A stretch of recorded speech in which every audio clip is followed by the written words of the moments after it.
Brother, are you all right? No, I am not all right. I just shared a bottle of Kanar with Damar.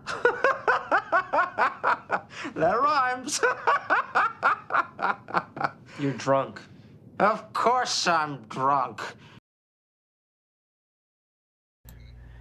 Good afternoon, everyone, and evening, and just for you, Davros, morning.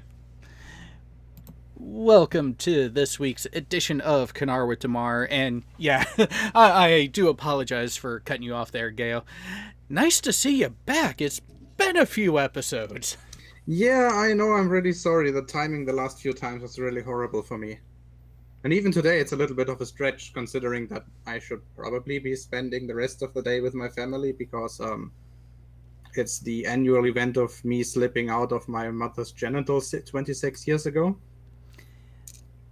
Yeah, but I definitely think tomorrow's going to be even more entertaining in celebration of that. Well, you know, the closer we get to that, the more horrified I'm getting. What? Are you worried about what some of us are going to say? Yes, I am. Well, here's a question. Are you worried about monetization? No. Good. 'Cause you ain't getting it. Oh dear, well, who would have thought? To be fair, your thumbnail for it has kind of fed into it, at least from my end. Well, you haven't seen the actual one. The one that I'm planning to actually use, one which contains the pictures of all the roasters. True, I haven't seen that version yet. I did see the initial and the one that is publicly available right now, where it's just you. So that's going to be an interesting one. And that's what, 23 hours away? Yes, it is. So that's 200 hours or 8 p.m. UTC tomorrow on my channel. All right. Well, so for everyone else, so Jay, anything new and exciting going on with you over these past 20 hours? Nope, still scheduled for my first debate on FTFE's channel next week on Friday. Against whom? Rad Vlad. He says submarines prove the flat Earth. Okay. So, being a submariner myself, I think I can handle that. Yeah, I definitely think a different voice and a different delivery on the answers to some of his questions he brought up in his last interaction with FTFE might actually get somewhere. I'm not expecting it to go far. I'm not expecting much from it, but I'm expecting and hoping for better.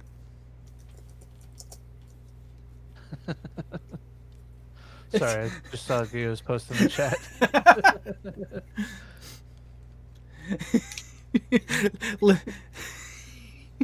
Well, speaking of commentary like that where you're talking to yourself, we are reviewing Star Trek 3. Or should we call it flop number 2 of the Star Trek movie franchise? I wouldn't call it a flop.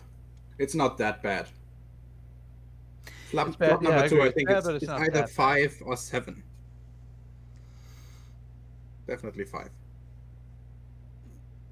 You mean, well, wait. Generations, yeah.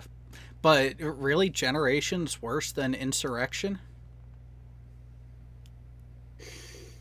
Well, the fact they're that close. The fact that they destroyed the Enterprise for no apparent reason apart from needing an action sequence kind of speaks for itself, doesn't it? Well, that and reason to build a new model and actually, marketing and merchandising. I mean, you know what Yogurt says. I mean, movies are just all about the marketing.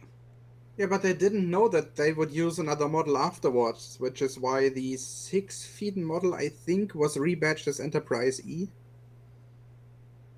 Well, they weren't sure about... Yeah, they weren't sure whether or not they were going to do another Galaxy class or not, but at the same Yeah. time, they had to. I mean, if you're Not going to in- destroy the ship and you're going to, you either need to do a major refit like they did with the original Enterprise, or completely different class of ship.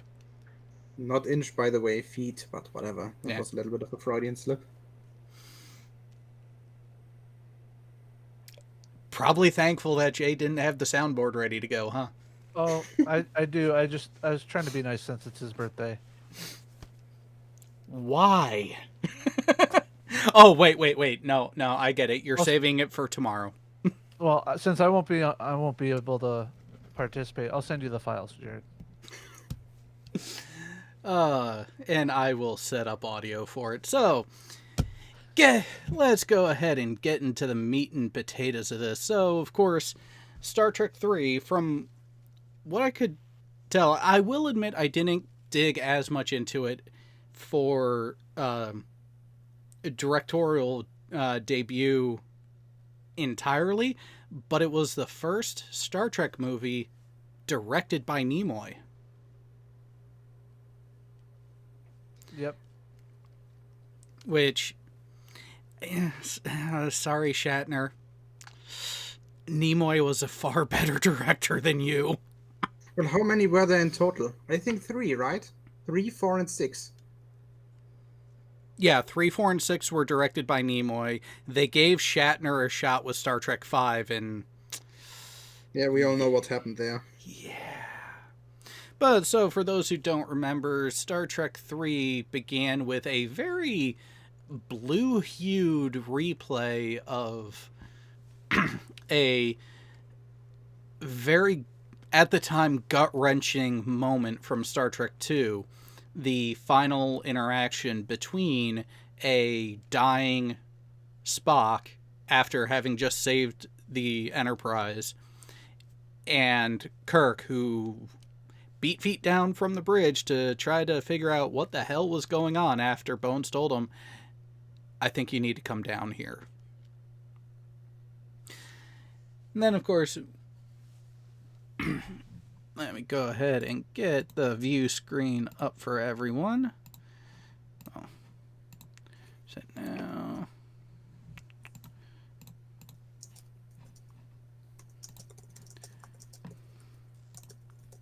There we go. So after that gut punch to begin the movie, we're treated with an exterior shot where we can see that some of the damage has been started to be repaired.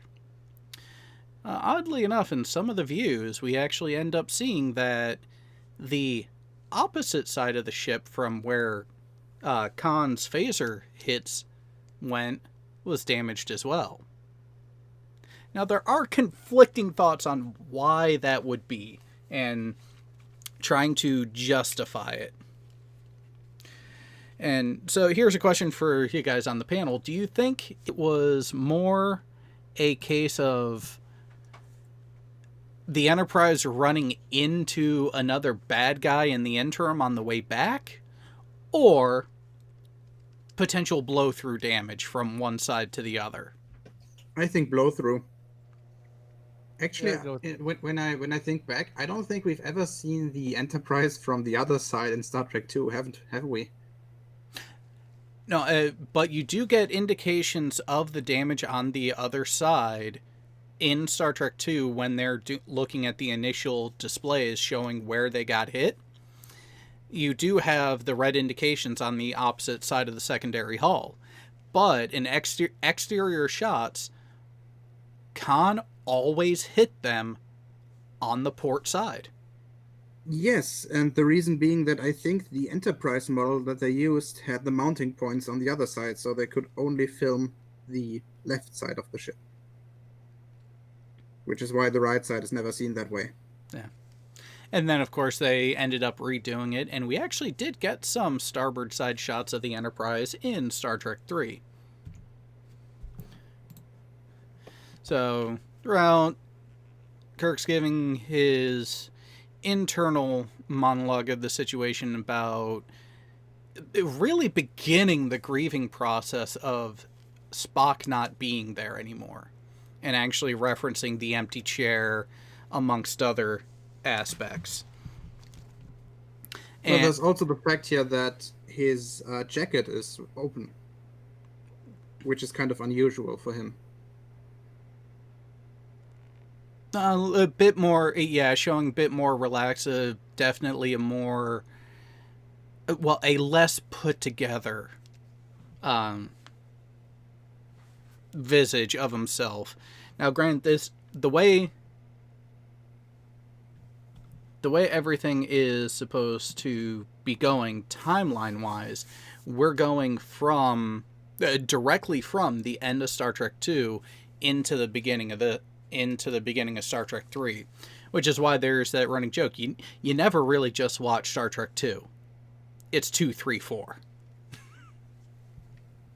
At least you shouldn't. But then during the conversations, couple things come up is during the transit back, Kirk has been reaching out to Starfleet Command to try to figure out what is going on with Genesis, the Genesis area, and whether or not they will be allowed to have any input or be able to go back. It's been a no response to that subject at all. And throughout everything, with the severe damage the Enterprise took, Kirk does call down to Scotty to find out what the repair estimates are for the rest of the major systems, as well as a repair. And this is where Scotty kind of let slip his method and how he ended up getting the title of being a miracle worker. First, he's actually has it planned so the repairs take place right as they're getting back to space dock. And then his repair estimate, well, it'll take 8 weeks to do it, but you don't have 8 weeks, so I'll do it for you in 2.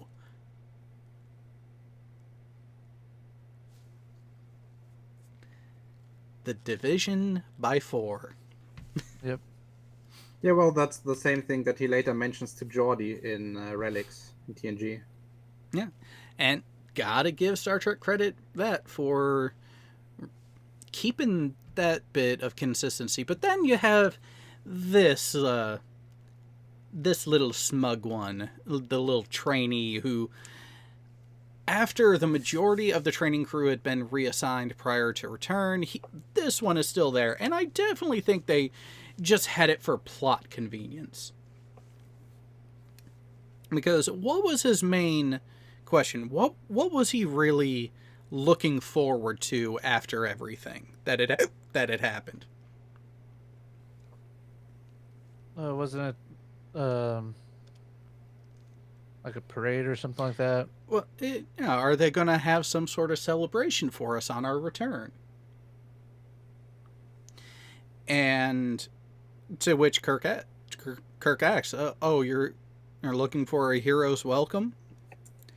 And very poignantly, Kirk responds with,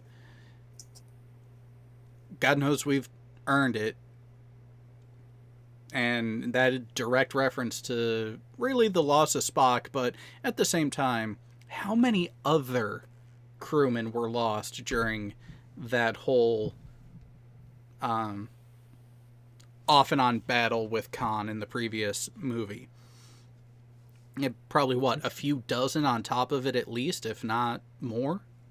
Yeah, not to mention Scotty's nephew. Yeah. So, and then after that, we get a nice view of a presumably civilian transport that doesn't go away. We end up seeing the ship a few times in the franchise. Granted, it's in other series, but not in the movies. And we are treated and introduced to this wonderful grouping of people who are waiting for someone who's not seen. Now, interesting thing with Valkyris. A question has come up of, were the Klingons the intended bad guys for Star Trek 3 initially.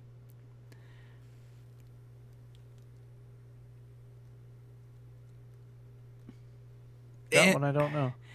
I would lean towards no, because there has been talk that the initial drafting of everything actually had it being the Romulans stepping in. Because with the destructive power that the Genesis device had, and with how clandestine and how much of a unseen boogeyman the Romulans had been for much of Trek up to that point, it was a good way to break up the monotony, because you had the Klingons, who were a primary foe from TOS. You had them pop up at the beginning of the motion picture. And then in Star Trek II, you have a callback to the original series by bringing back Khan. So, what other bad guys had they not brought back to that point then? And that would be the Romulans. So, you can definitely see where in the costume design of Valkyris and even the visual design of her, you're not exactly getting that Klingon vibe from her. Yeah, but you're also not getting that Romulan vibe, I think. Romulan military, no. But keep in mind, at that point, we had only seen the Romulans in Balance of Terror and the Enterprise incident. So you were still limited. You could still have fleshing out, so they're not all going to be in, at least at the time, portrayed in that militaristic fashion that the Romulan Empire ended up being more portrayed as later throughout TNG.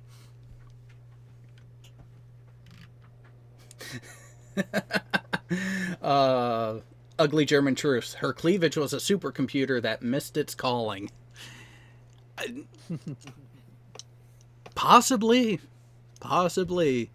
But then we get the reveal as Commander Krug replies to their hails, and he decloaks right above them.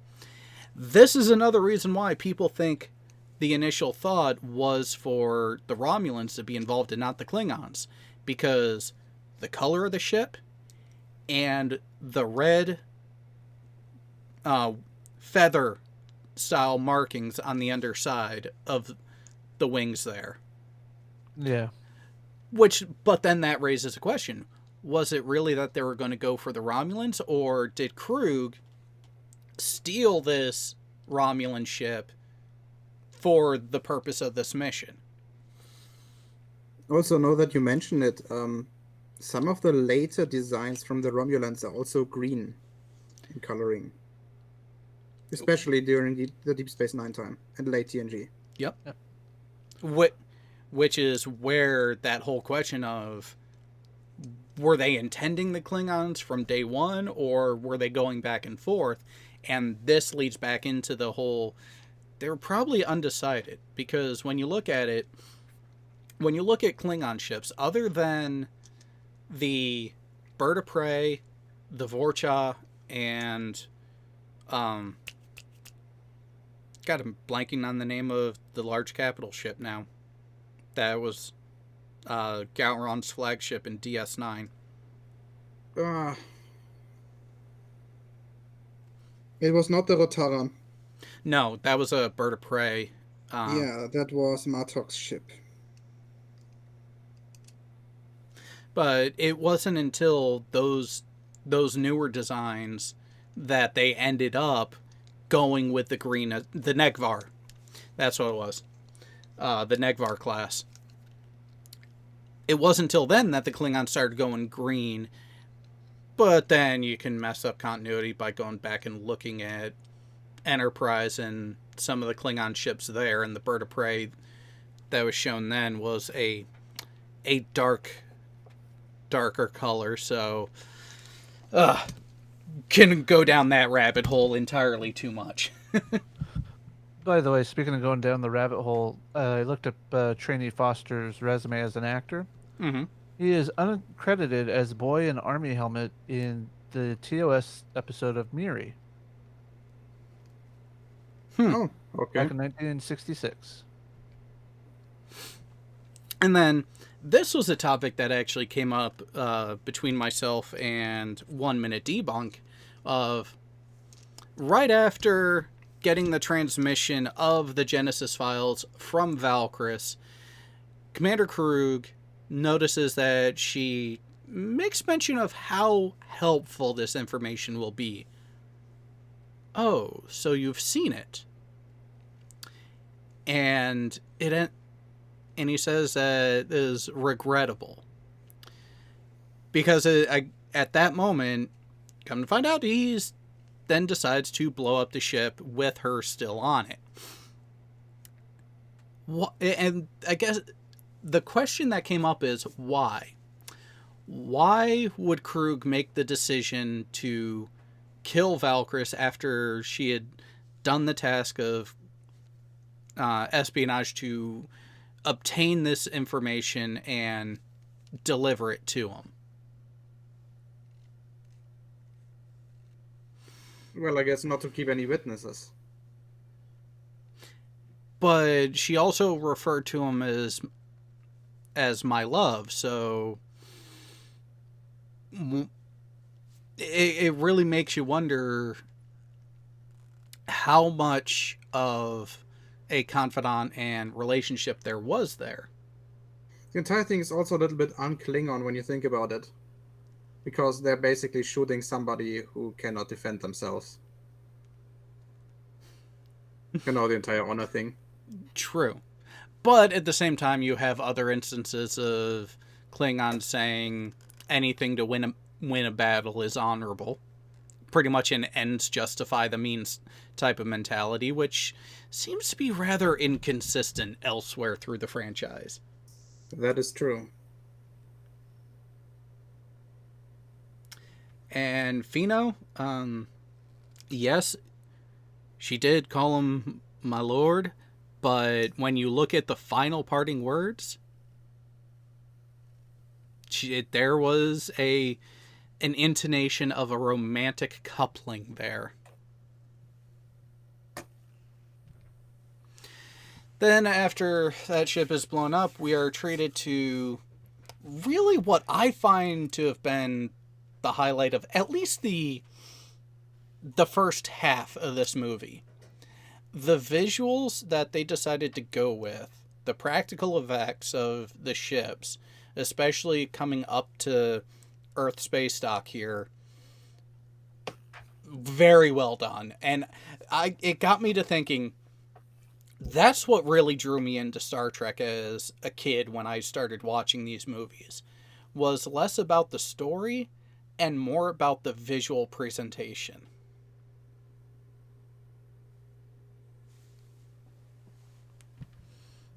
Yeah, I could see that, especially with entering the space dock and then leaving the space dock later. Yeah.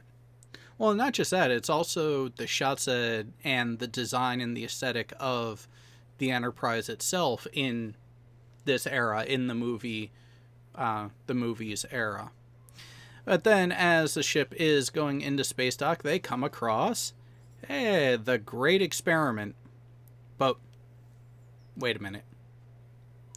I do have a problem with them referring to the Excelsior as the Great Experiment. And the reason for that is the not so recently retired now USS Enterprise CVN 65 was also known as the Big Experiment, because for a while there, if there was a tweak or an adjustment or a new type of fitting that the US Navy wanted to test practically, they did it on the Enterprise. Well, makes sense, doesn't it? Because, correct me if I'm wrong on this, the CVN 65 was the only one of its class. Yep. And all the other ones were more or less identical in terms of specifications. The later nuclear carriers and the earlier Kitty Hawks, I think. So, they're... So, wait, let me just make my argument. I think it would just make sense to do all the experiments on a carrier that isn't standardized. Yes. So the Enterprise was the first designed nuclear-powered carrier for the U.S., which is also why, if I remember correctly, it had 8 reactor units instead of 2. The new ones have all 2. Yeah. Or it might have been 4. It was at least double the number of reactors on that ship compared to the Nimitz class. Let me check. And again, that whole 4 or 8 thing. Yep, I'm right.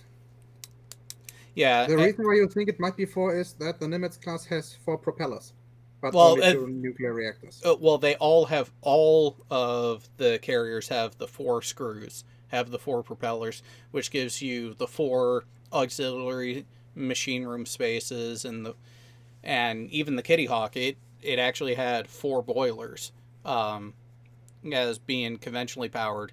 And actually, that was another thing. The JFK had enough design differences that the JFK, the one that was actually retired before the Kitty Hawk, was seen as its own subclass. It was built off of the Kitty Hawk design, but they relocated one of the anchors, and the exhaust stack on the top of the island, instead of being directly vertical, was actually cantered out to the outboard side of starboard of the island.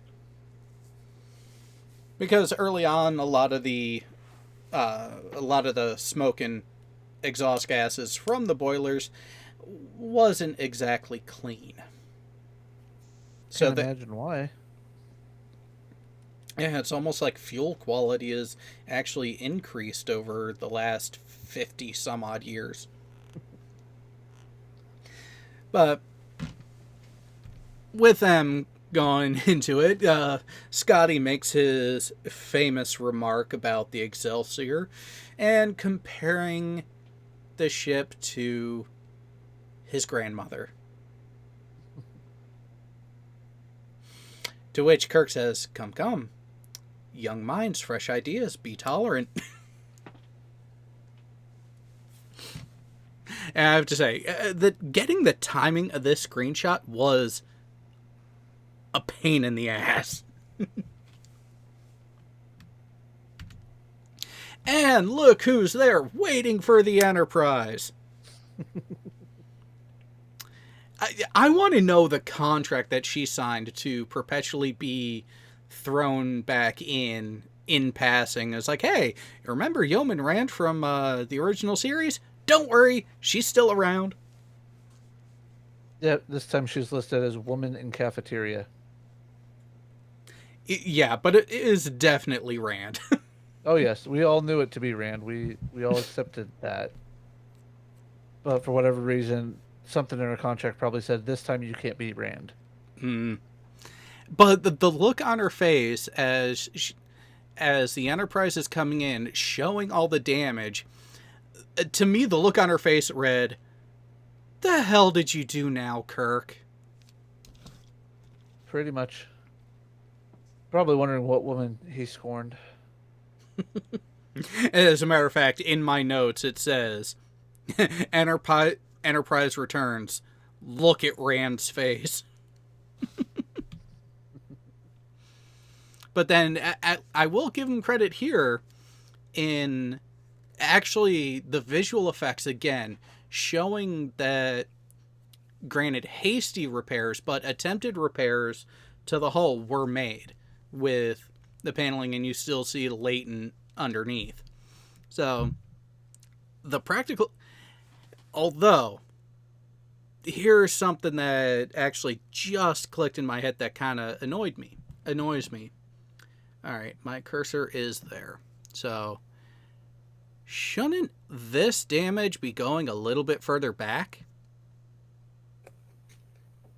Well, they could have done those repairs early on when they had more materials to work with and didn't realize how much they needed. Yeah, but you would expect to see more of a line between where it was repaired and where the new material was on this portion, because, sorry, that airlock took a direct hit. Well, here's the thing. This is what shows you that this ship is run by a BM-1 and not a BMC. Fair point. BN1 and BNC, what? Boatswain's mate first class versus a boatswain's mate chief petty officer. They're the ones who are responsible for deck division on surface ships. Yeah, that's a reference I don't understand for obvious reasons.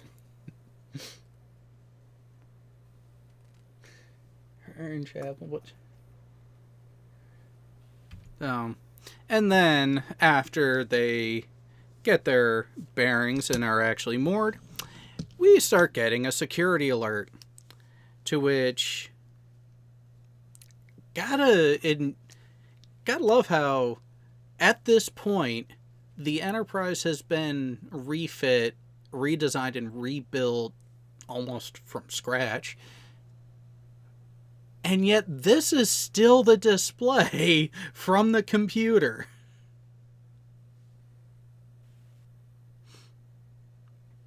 I think it's just slightly off. Just a little? Just Well, it's not that bad. It's only the design of the nacelles and the shape of the pylons.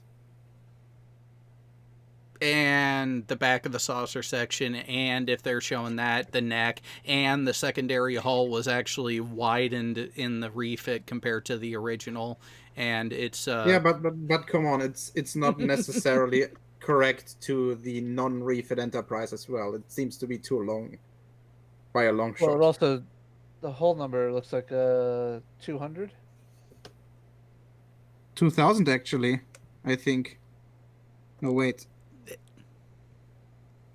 is 3 digits, but it definitely does appear to be a 200.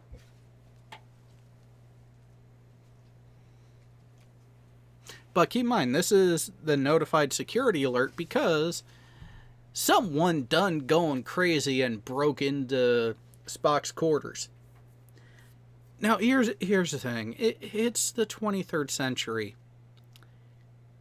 And you're still just using yellow don't cross tape to seal a door? Seems like they should have had some better methodology there. I'm just thinking, do you know what they used in Enterprise to seal off Daniel's quarters? A external additional, pretty much a beefed up padlock to go over the mechanism. Yeah, some magnetic thing they stuck to the door from the outside, I think. Yeah. So what happened from going from that to yellow don't cross tape? Now, to be fair, that top bit, that tape is connected to the alert system, which is what eventually set it all off. But again, advanced technology. Isn't there something better that they could have done? Well, maybe the tape is made from transparent aluminum. Well then, No, I how forgot the that hell did technology. McCoy get through it? McCoy's not exactly the strongest fella out there. Which, I do have to say, when Kirk is initially walking through trying to figure out who, what, or why that seal was broken, you hear a voice that actually does sound like a raspy Leonard Nimoy. But, visually speaking, we're led to believe that it was McCoy. Or rather, Spock's Katra speaking through McCoy. But no one else can figure that out yet.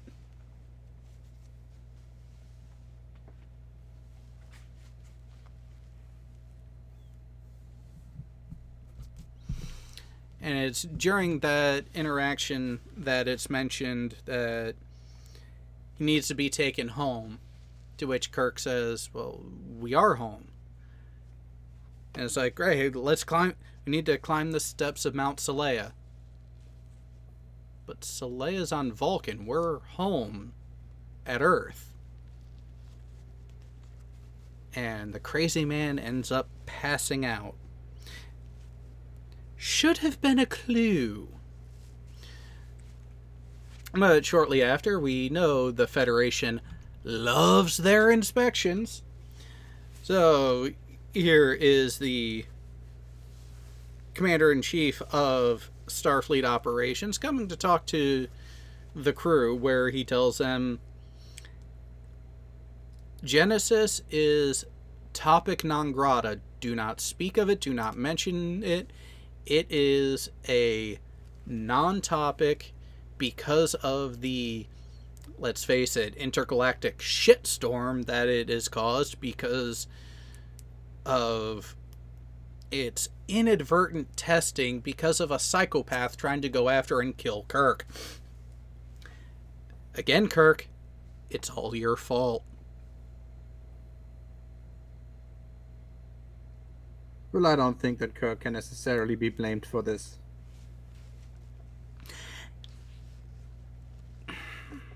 I mean, the entire not checking on Khan thing was kind of a dick move. We'll admit that. Yeah, but when you really do look at it, though, by not checking in on Khan, it set up the events of Star Trek II, which resulted in the destruction of the Reliant, the creation of the Genesis planet, which I still want to know where the fuck that star came from that it's supposedly paired to. And it was made by the Mitara Nebula. Yeah, but everything we see is only the planet. It could have been on the other side of the nebula where we couldn't see it. Well, maybe the new planet got accelerated out of what was formerly the nebula and got caught by a neighboring star. But let's be honest, who gives a fuck? Yeah. Someone, Fino is asking, what is the Lametta on the woman supposed to be? Bosun? No. She is the adjunct. She is the aide to Chief of Starfleet Operations there. So she looks like she is not a flag officer herself, but special privilege, special posting means you get fancy bits on the other shoulder.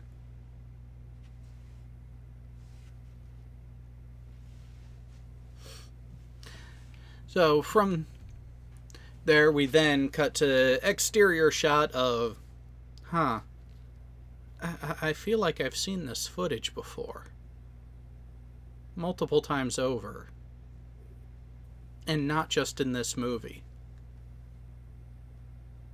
Must just be a glitch in the Matrix. To where we go in and Commander Krug and a couple of his, I'm guessing, senior officers, are actually reviewing the information and presentation of the Genesis project.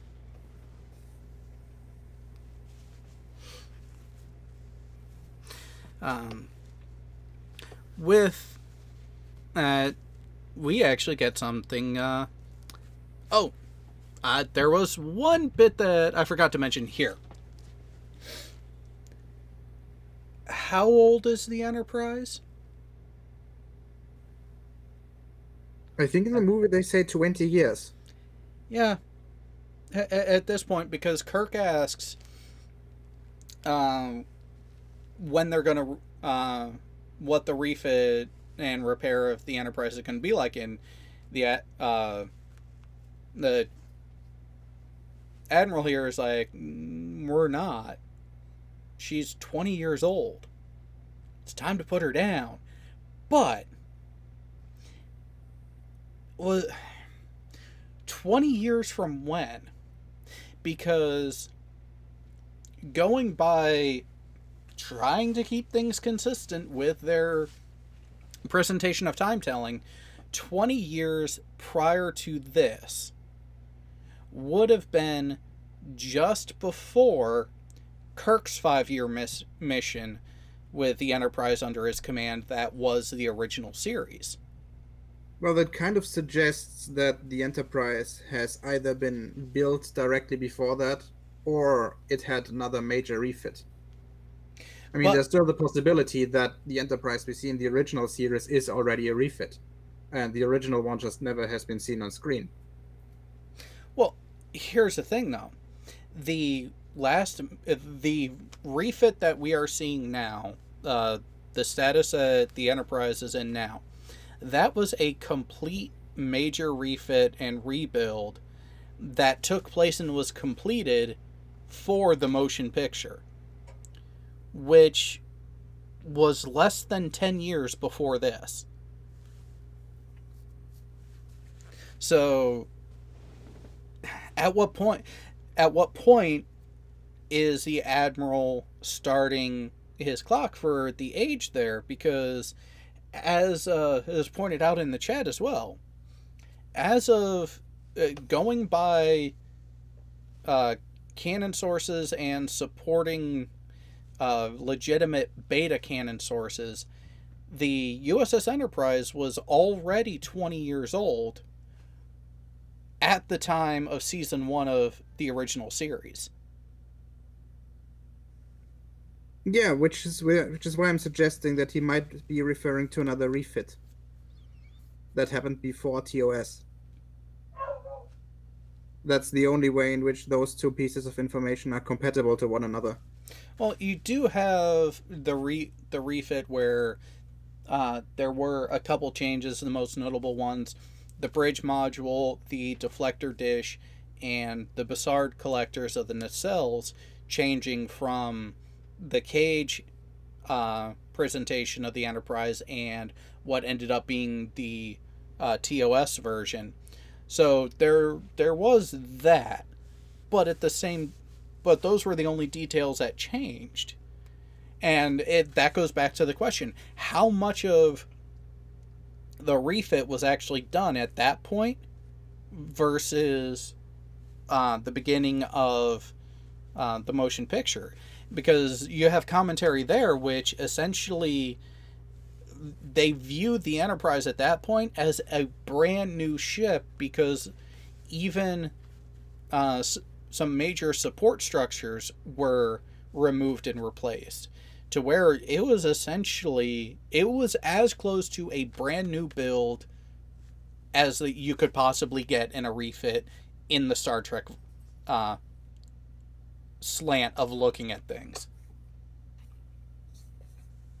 Well, or maybe it was refit using used parts, because we all know there will be dozens of Miranda nacelles just kind of lying around. That leads into another question: was the Miranda the test bed for the refit Constitution, similar to the Nebula being the test bed for the technology that ended up becoming the Galaxy class? And the Kira class kind of for the Sovereign class. Yeah. Don't forget that one. Seems to be a running theme they have there. But then you still have the significant changes to the primary and secondary hulls in the neck. I mean, there were so many changes from TOS to the movie era. That line alone from the Admiral really does raise a lot of questions, and there really aren't any good answers anywhere else, especially in Alpha canon. Well, in terms of storytelling, the line only serves one purpose, and that's showing the viewer that, first of all, Enterprise is old, and second of all, for Starfleet, it's getting kind of worthless, and it's kind of foreshadowing that it's going to be destroyed at the end of the movie. Yeah, there is that. Good catch. But anyways, back to where we were with Karuk talking to his crew. Interesting note. Yes, we have Christopher Lloyd, top billed. He's the villain, which kind of makes me wonder, what happened to you, Doc Brown? Maybe Doc... No, it's actually the other way around. No, I'm going with Doc Brown as a Time Lord, and in one of his regenerations, he became a Klingon, and, well, you know, Time Lords, the timeline isn't really a strict progression for them, so why I have a couldn't? better one. I have a much better hypothesis here. Let's just say that Doc Brown's character here in this movie managed to beam itself aboard the Bounty at the end of Star Trek 3, then in Star Trek 4 traveled back to 1985. Cosmetic surgery. Where he got, first of all, cosmetic surgery to fit in, and maybe sabotage the humanity in the future, but then suffered some sort of memory loss and ended up becoming Doc Brown. Plausible. Actually, no, it's not plausible for obvious reasons, for 1955 reasons. Yeah. Yeah, just slightly off there. But what about the Klingon to the right? None other than John Larroquette. Yeah, I was gonna say he was in this one.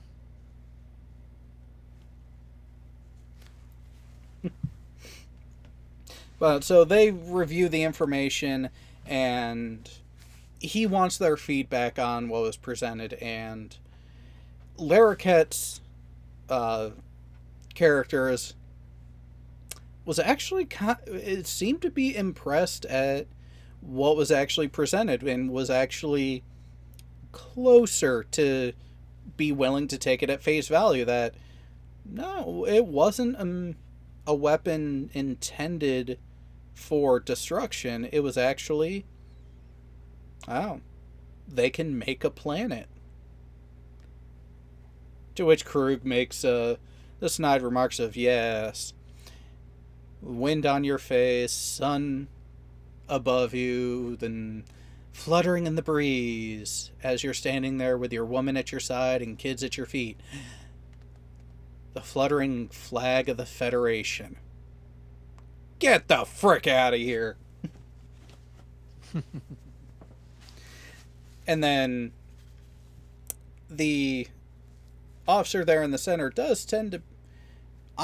at this point, I'm confident in saying that is his first officer, because of the way he confides in him after dismissing the other Klingon there. And actually going towards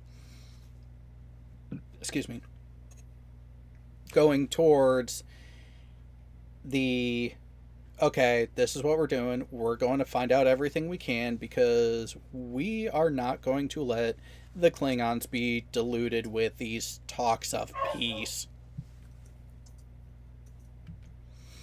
And then from there we get yet another new class of ship. The Oberth class. Yes, the wonderful war canoe. The Miranda class of the 24th century. There's no other way to say this. Every time a Oberth class is mentioned in TNG, the crew is dead. The first example was, I think it was actually in the Naked Now, wasn't it? That was an Oberth class. Yep, Naked Now And was the second one I remember was the Pegasus. Yeah, then you had the... the drifting through matter cloaking device that they developed. Yeah. That was, I think, an Oberth class as well. Yes, it was. And it is also one of the only Starfleet ships to be made of explodium. Which we're getting there. So, you have the survey crew, the scientific expedition to the Genesis planet, who we come to find out are the only people legally allowed to be in the sector because of the political issues that have been raised. At which they notice that right next to a desert, they're getting snowfall. Which David doesn't think much of it other than, wow, so many different climates in just a walking distance of each other. Is that really plausible, or did they just do that, one, to to try to correct the issue of pacing of this movie. Well, in terms of having snowfall in the desert, that's not really that uncommon. Blizzard, the way they show, a little bit at times with the desert vegetation they are showing. Yeah, okay, that's kind of borderline. Yeah, but it's also the fact that you can literally in a reasonable amount of time at a walking pace go from subtropical to desert to snowfall. Yeah, no. And of course, during all their scans, they locate Spock's burial tube, which Mr. By the Book Captain Esteban is reporting all of this back to Starfleet like a good astucious person should. And then they start getting a life form reading. Oh, yeah. The plot thickens. It's also, like, drawn a little weird. Can you go back to the last picture, please? Oh, the representation because yeah, because it looks like the life form is metallic, 2 meters long and cylindrical. Like, what do we have here? A walking, talking post box or something? Well, and here's a question. Look at the topographical representations around it. Is the metallic detection and then the life form detection a bit exaggerated for this one? Because that definitely looks like they're looking at more of a valley amongst a mountain range there, and I don't think the burial tube was that big. Yeah, because Well, it maybe. was surprisingly large. Oh. You know what? Screw you. Just compare the sizes, not necessarily the height, but the volume. Why do you do this? Because I won't be there for the roast tomorrow. Yeah, I'm the king of unintentional one-liners, am I not? Karis has got you beat. She would be the queen. This is true. So, after that whole exchange, where there is also the discussion between David, Savick, and the captain, where, well, let's just beam it up. Aha, but that's against regulations. Well, we can beam down to it and see what's going on. To which the captain was kind of hesitant, and understand why. Scientific expeditions, contamination tends to be a thing that Kirk didn't really do a good job of preventing. So it's just really interesting seeing what some people would call a competent captain. Wait a second, Jared. Are you still showing the life form? Because during doing that on purpose. Yeah, because the next screenshot that I took was actually the next scene where we're at Kirk's apartment. So as they're mulling, S2000 GT has a nice comment in the chat. Apt metal for a coffin. Terminium, is that what Terminators are made from? And yeah, but or the terminal nature. If the computer, after diagnosing the entire thing, going life forms. You tiny little life forms.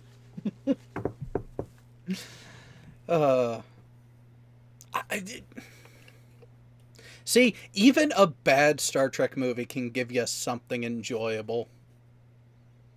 Even if it is just pure comedic fodder. Thank you, Brent Spiner. Somebody had to bring some comedic value to that movie. Do you mean it wasn't enough of a joke already? Okay. Well, the one joke that I remember from Star Trek 7 is apparently human women being disgusting, according to the Klingon twins. True. Anyways, so after they just are trying to figure out what they're going to do on the expedition, we cut to this impromptu staff meeting in Kirk's pad, where apparently they're trying. Starfleet is being very tight-lipped about what's actually going on and what the plans are for the remaining crew of the Enterprise, particularly the command staff. They're not getting an answer on what's going on with the ship, other than we get confirmation they're going to decommission her. And so they're getting rid of that ship. Are they going to get a new one? What's going on? The Genesis incident. During which time, there's a knock at the door. Kirk thinks it's McCoy, but in fact, it's Ambassador Sarek. To which Sarek ends up giving Kirk the business, asking why Kirk didn't come to Vulcan, why he came to Earth instead, pretty much making the assumption that Spock had given up the ghost, literally, to Kirk, because they were the last to talk, during which, leading up to and through the mind meld, which, yes, let's make Kirk relive the gut-wrenching moment of watching his best friend die yet again. Yeah, I don't think Sarek is aware that that's gut-wrenching, because he's a Vulcan. He doesn't understand what gut-wrenching is, I think. True. Or he at least suppresses it in such a way that he's not aware of what he's actually doing here. But at the same time, he has been married to a human for how many years at this point? You would think he would have a clue. Yeah, but that's a woman. They work differently. And no, don't cut that, Jay. I'll come back and do it later.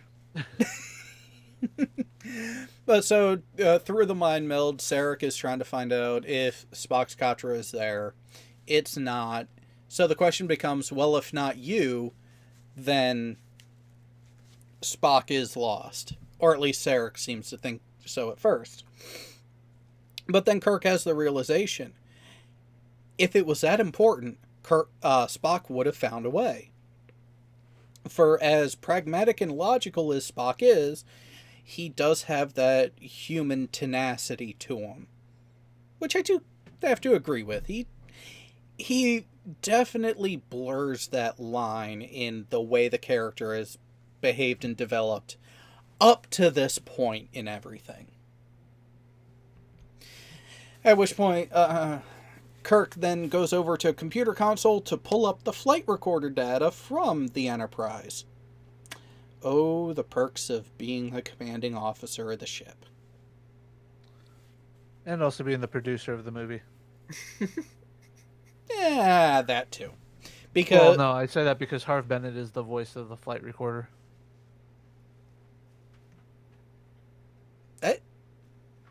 Really? It was Harv? I initially thought it was a woman. Nope. Harv Bennett, flight recorder. Fascinating. But yes, we get the infamous zoom and enhance right into Spock having a mind meld with a then unconscious Bones, where he says one word. Remember. Yep. And that's when it hits him. The reason why McCoy was starting to act the way he was is because he's having his own internal conflict. He's having all those arguments that used to take place in person are now taking place inside his head. Enough to drive anyone batty. Yeah, but again, shouldn't have been obvious to him as soon as he was talking to Sarek when he mentioned Mount Selea. One would think so. Someone who pays attention to the details, that would pop up. But no. And then we get a wonderful transition back to the Genesis planet, which I do have to say, this, I wouldn't mind visiting a place if that was the view. Not so much what it looks like later in the movie, but in this moment, yeah, It's got a good view. I could see that. And after walking through the woods for a while, tracking down the beep of the tricorder towards the life forms, they find these not so little guys. At which David presumes, and is probably accurate, that they were microbes on the outer casing of the torpedo tube there, and they were fruitful and multiplied.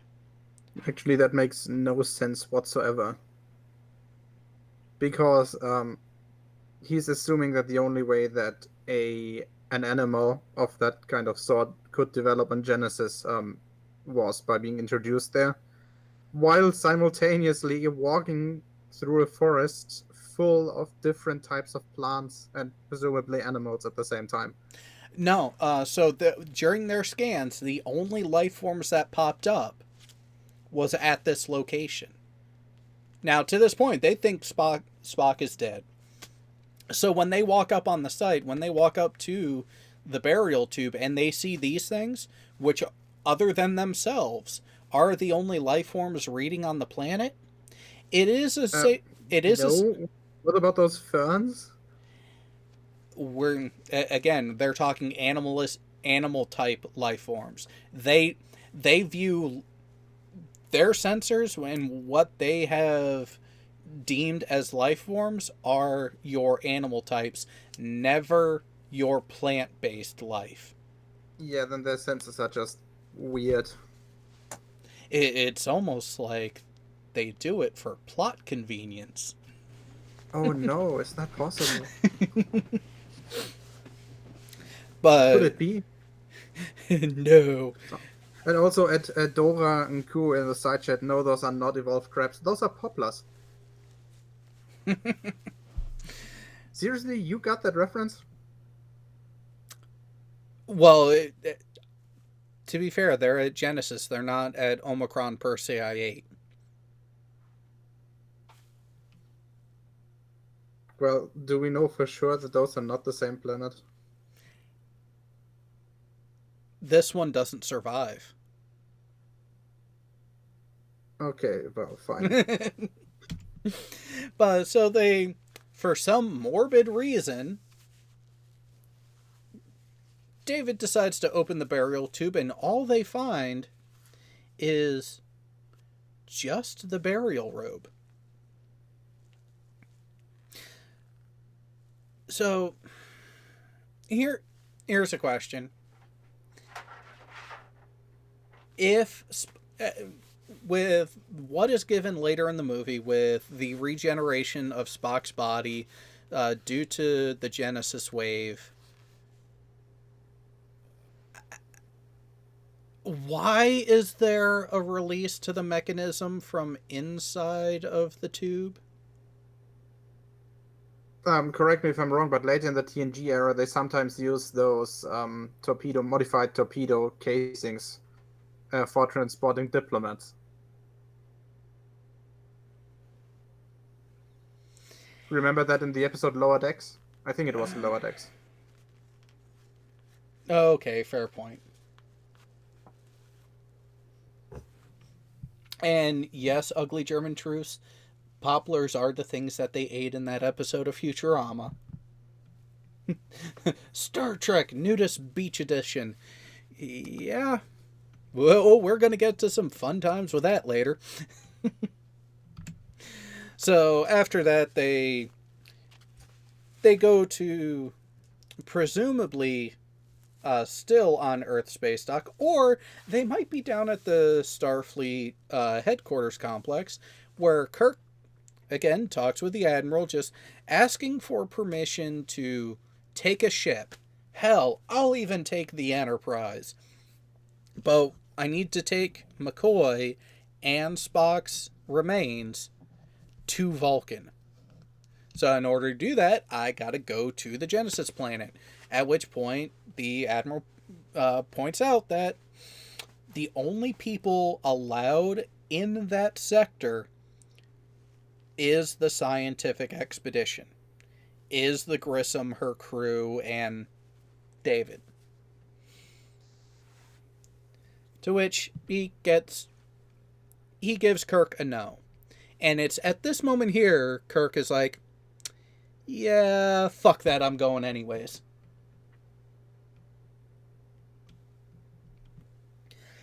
And then, after this, and Kirk excuses himself, he goes over towards the entrance where Sulu and Chekhov are hanging out.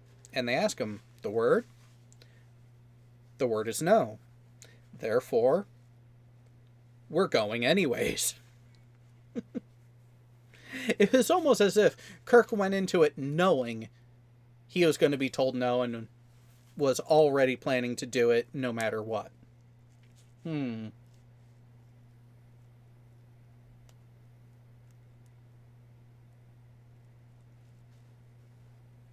Oh, so Fino has asked, what the French is Kirk wearing there? It almost looks what he replaces his uniform with in Star Trek IV, but with a mauve shirt? Yes.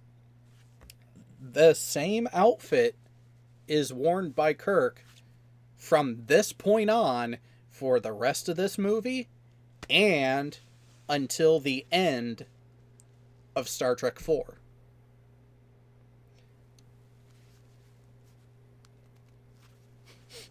Damn, back to the LAPD then.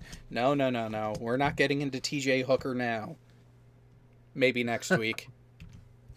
But after that interaction where they end up leaving the establishment to go further their plans, we go to a more blue-collar bar where you have this wonderful couple playing this rather 80s-tastic combative flight sim. Well, maybe they just like the retro and nostalgia of it. And look what else we have there! Tribbles! Are you sure that William Shatner just didn't forget his toupees? No, I think someone was playing a joke and they decided to run with it. Actually, those are just oranges with tons of fungus on it.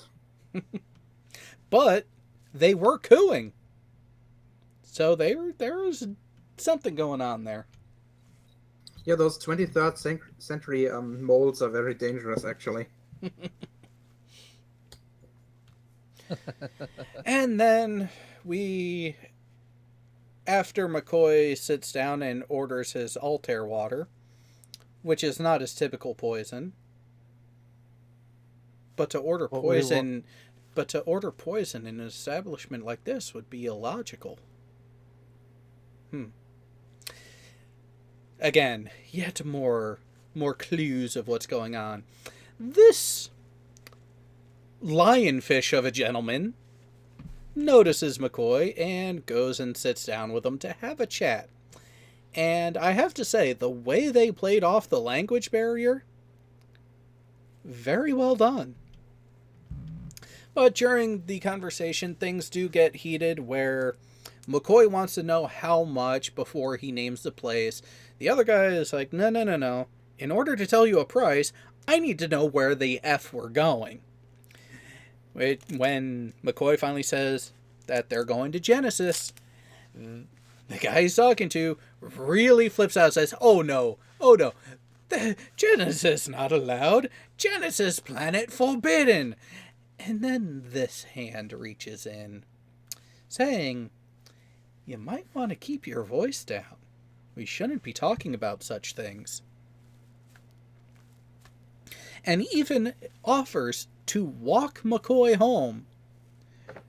To which a wonderful mix of McCoy's snark and a very logical response from Spock comes out of, if I wanted to be escorted home, I wouldn't be here trying to charter a space flight.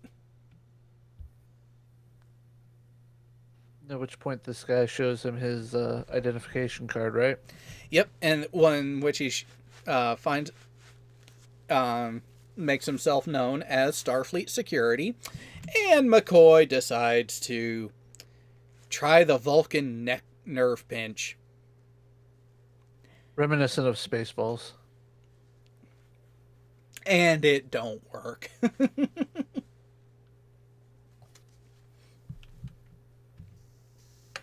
And then after he's taken to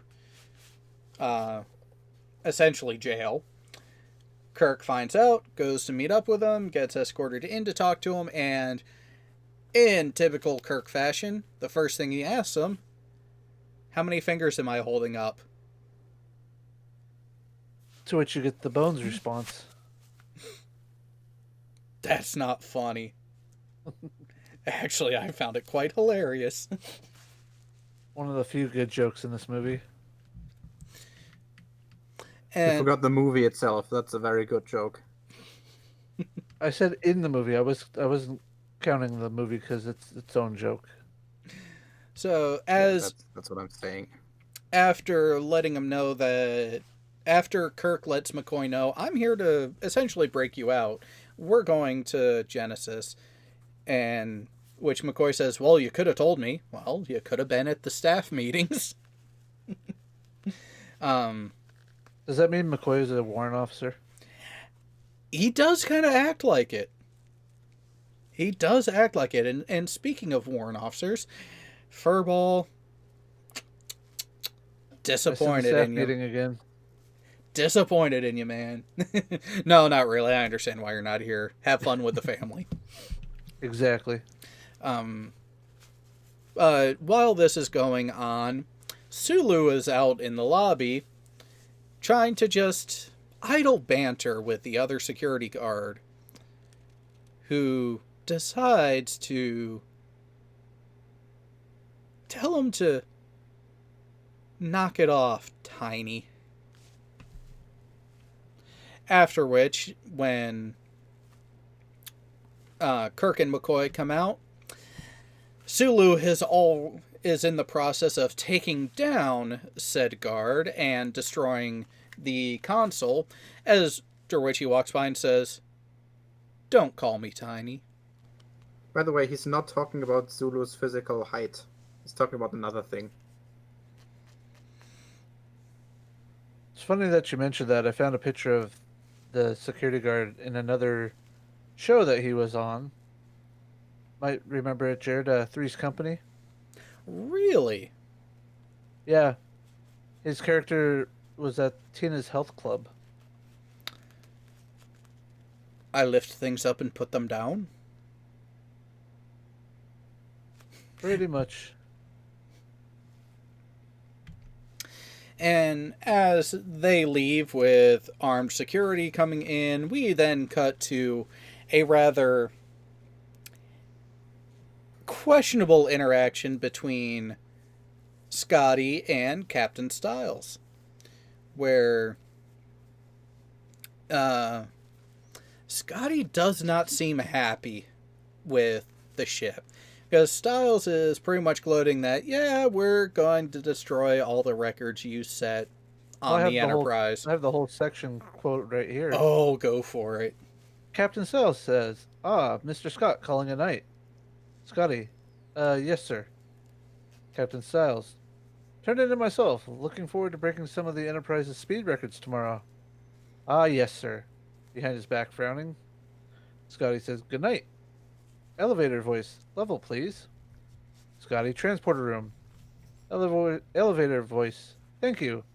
Scotty, under his breath. Up your shaft.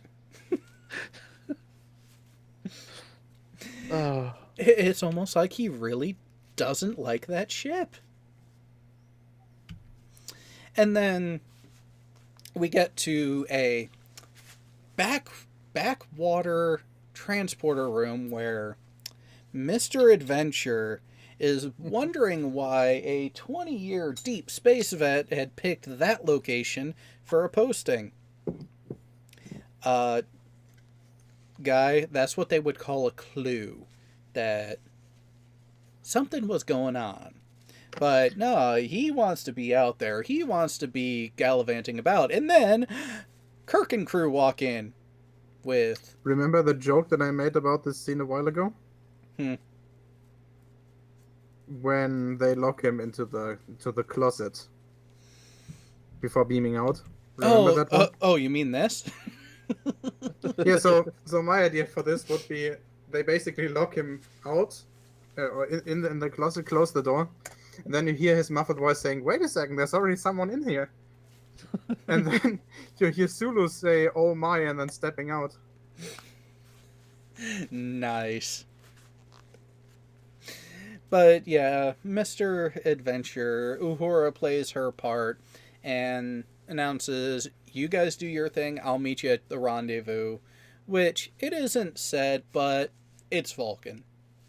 You know that's where they're going to end up meeting back up. And aboard the ship, Scotty lets Kirk know that she's ready to go, all automated. She can be run by a chimpanzee and 2 trainees. At which Kirk says, I'll try to not take that as an insult. And see Kirk being Kirk and actually having an idea what this entire endeavor is going to do to his career lets everyone know, it's like, McCoy and I have to go. You guys don't, so go ahead. And this is where we get yet more repeating and references to prior movies. As the first one to speak is Scotty saying, "Be grateful, Admiral, if you just give the word." And pretty much everyone's saying, yeah, no, we're doing this. We've already come this far. Fuck it, we're with you. And everyone takes their stations, the Enterprise starts powering up, and they start heading towards the outer doors of space dock. At which point, over on the Excelsior, the comm in the captain's quarters goes off that there's a yellow alert. To which the captain asks the bridge, "How can we have yellow alert in space dock?" "Sir, someone's stealing the Enterprise." To which he has to run off, and there's yet another interaction, visual display that I enjoy from this movie, because then we get the Great Escape trying to steal the Enterprise itself. And yes, the doors are still closed. And the Excelsior powers up and starts to go after it, but no one's there. Now here's a question. Port control. Why, oh why, would you ever leave that station unmanned? He's probably pulling O'Reilly, but rather than doing it on screen, he's off in the corner. Probably. Maybe the doors are running via Bluetooth. Well, Scotty has to hack into him, and Kirk tries to time it, says, "Okay, open them now." This guy's like, "What? The doors." "I know, I'm trying." Which, of course, for drama and effect of a movie, at the last minute, the doors open, and the Enterprise starts making her escape. Clears just enough to get out from around to give you more beautiful shots of not just the haggard Enterprise, but space dock itself. And, the Excelsior right behind, within a good range. But then Esteban tells Kirk that you do this, you'll never sit in that chair again. Kirk is already aware of that and jumps to warp. At which time, the Excelsior starts to try to pursue. But something don't sound right. Oh yeah, the sound of that engine, that was brutal. Kind of must have reminded you of your Odyssey, right? No, the Odyssey is fine. The older one, that frickin' bucket. But then you get the wonderful flickering of the computer display, and then Scotty's programming. I don't think that Scotty's programming there. What that is a default message. It very well could be. Yeah, it looks it kind of reminds me of the startup sequence of HAL 9000. Fair point. Because Scotty will later say that he tore out the memory modules, something out of the computer, which is exactly what David Bowman did in the end sequence of 2001. Not saying it's a nod to it or anything, just that it's kind of similar. Oh, yeah. 1 minute debunk. Glad to see you, buddy. You got the link there in your DMs. Scotty actually took out multiple pieces. So after the Excelsior sputters to a stop and kind of makes you wonder, how long is it going to stay in that orbit with losing engine power in that way? Scotty says souvenirs from one surgeon to another and actually hands him 3 components that he removed from the Excelsior computer engine computer core. So yeah, the primary computer that controls the engines kind of shouldn't be a single point of failure, but well, technically it's not a single point of failure. In this case it was 3. Well, the computer core itself. Yeah, but if he tore out 3 redundant parts, with only 3 being available, that would fail it. Yeah. Because computer core doesn't necessarily mean that it's just one computer. It just means that it's just positioned at one central point in the ship. True. It's not saying it's the same system. True. So from that, they end up continuing on their course, beeline towards Genesis, and we cut to it and, oh look, a blizzard. I prefer mine with cookie dough.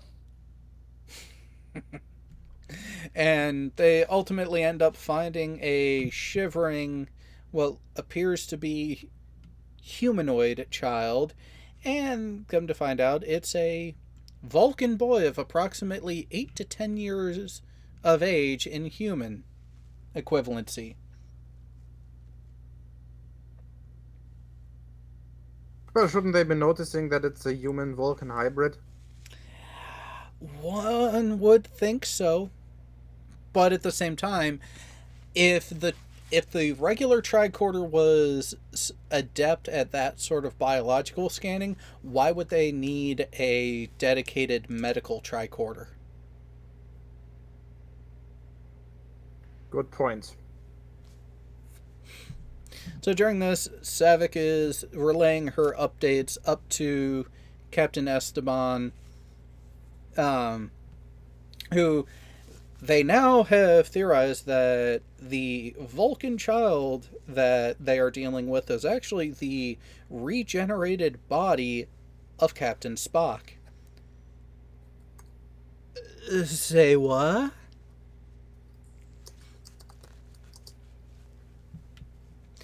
At which point, the captain wants to get on an emergency channel with Starfleet Command to figure out what the F to do.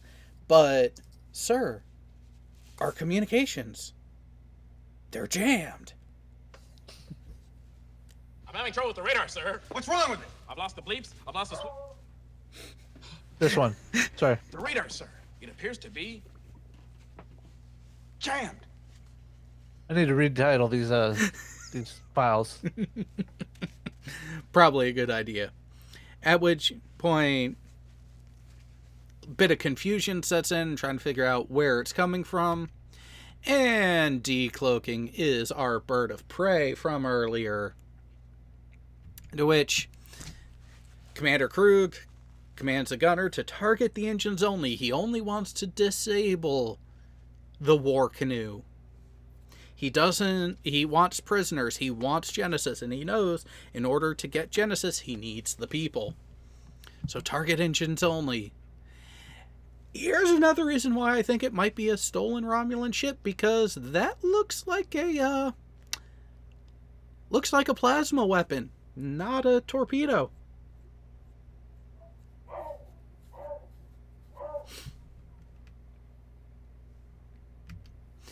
But of course, the meager impact of targeting the engines of a ship made of explodium,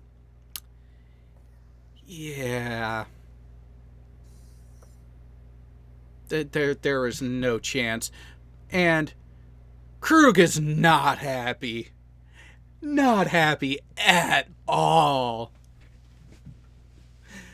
And the look on this guy's face is like, oh, you done fucked up. Whoopsie. Oops. To which he tries to pass it off as, it was just a lucky shot. Oh, again, Krug's not having any of it. So much for job performance. And then he calls him an animal. Granted, probably doesn't translate well from Klingon to English. Probably.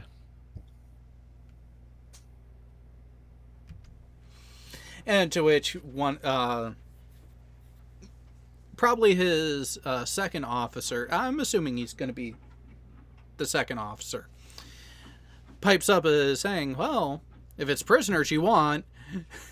To which Kirk is like, say the wrong thing. Like, dare me, motherfucker. Well, if it's prisoners you want, there's life signs on the planet. And then the communication of Savick trying to get a hold of Grissom is piping over. Hang on, I gotta go beat a beagle. Okay, here's Jared apparently admitting to hitting his bitch. I'm so sound clipping that one too. Yeah, I made the bitch joke before. Let's see here. Play one of Karis's specialties. Ring my bell to be a special subscriber.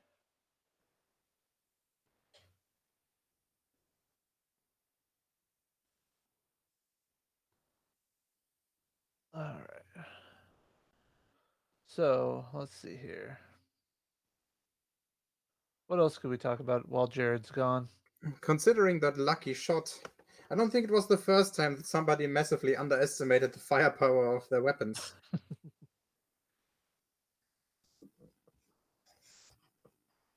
Remember that? I think it was the third Enterprise episode where they were trying their phase cannons on that asteroid. Yeah. Yeah, the same thing happened.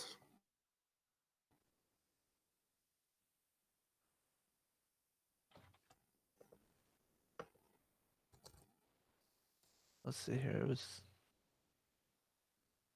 season 1.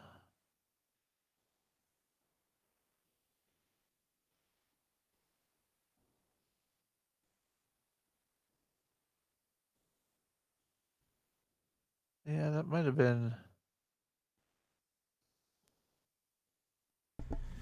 Alright. Okay, so did you beat your bitch? Oh, not mine. Dog sitting for a friend and 15-year-old beagle that is annoying at times. Come on. 15-year-old. Yeah. That's quite old, isn't it, for beagles? For a beagle, yeah. And she's a a demanding one. Just tell Snoopy he died at age 8 of a cocaine overdose. Well, cocaine is a hell of a drug. So they find out about the survivors down on the surface, and is it about that time that they realize, oh shit, something happened to Grissom. We need to find a place to hunker down, because we ain't going to survive out here. And on the way to the Genesis planet, trying to make sure they're keeping an eye on everything. Nothing on communications, no ships in pursuit at this time, and they need the results of a proximity scan. And the voice, pretty good rendition of Spock, to which everyone looks because of the voice. And there's McCoy. Did I get the voice right? So proud of himself.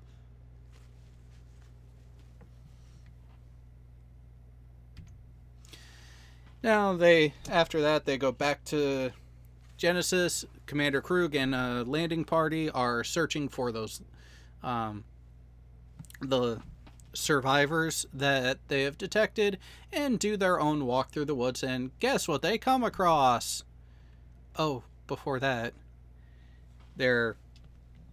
take a moment to stop and figure out, well, why the hell is what's going on? And this is where David lets it slip that I cheated. In the establishment of the matrix of the Genesis device, he used protomatter, a highly unstable substance. So it actually made it work, but it also apparently has made it exceptionally unstable.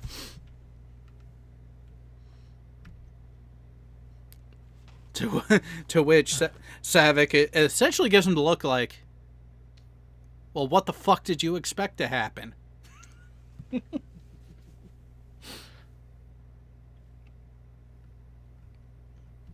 That's the... Go ahead. Good. And then the Klingons end up over by the burial tube, and what was just a bunch of little itty-bitty things now are quite large.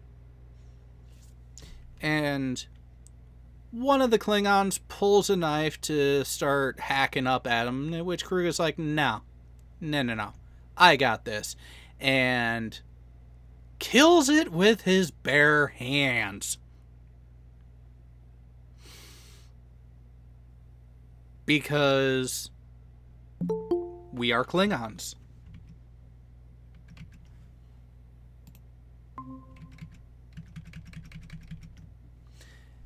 And welcome 1 Minute Debunk. Hello, can you hear me? We can hear you. Okay, cool. So, what do you have to say about Star Trek 3 up to this point? The first half's not as exciting as the second half. This is about halfway through, isn't it? A little bit over. Yeah. So yeah, the pacing is starting to speed up. The Enterprise is on its way to the planet. Krug has already blown up the Grissom, and he has now just choked out whatever that was that has grown from what came along with the burial tube, which apparently was large enough to try to choke out Krug before Krug put his thumb through its, I guess it would be its throat.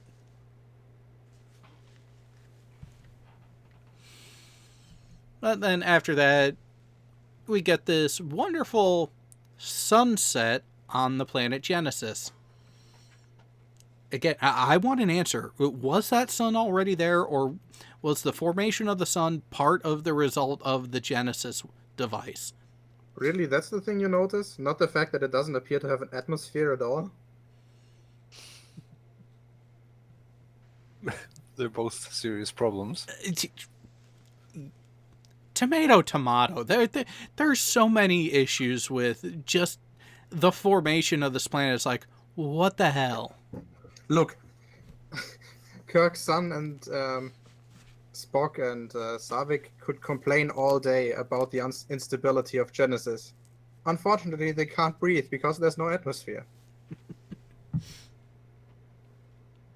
There's atmosphere at other places on the planet. It's just this bit that doesn't have an atmosphere. Yeah, it's just this bit here in the direction they're looking. Yeah, you think that's just a very tall mountain or something? Yeah, so tall that it's above the rest of the atmosphere. That's kind of unpractical. Oh, just slightly. So they end up finding a cave, and this is the look that Spock is starting to give Savik. I think we know what's about to happen. Because during this exchange where Savik and David are having a heart-to-heart moment, where David is coming completely clean about why the planet is in the condition it's in, what's happening to it, why their readings are showing what they are, and also why what happened to Spock is what took place. In addition to that, Savik drops a little nugget that Spock is going to become a man soon. And something's going to need to be done about it. Look, you might just go away for 20 minutes. Also bring me one of those worm things. But after they have this moment where they're talking about not essentially, but why David failed, why this project of his didn't go the way he had hoped, they notice that... Hang on. We're going to get back to that in a second. Yes, I just noticed something looking at that. So David admits the reason for his choices on using protomatter, which is highly unstable, was because it's the only way to get it to work, and he was impatient. Had he not done it, it may have never worked. As if that was a bad thing. And to which, yet again, Savik makes comment, so like your father. You can't lose. After they have that moment, they notice that whoever's coming after them is getting closer. To where they could even see movement right about here. But, so, notice the landscape here.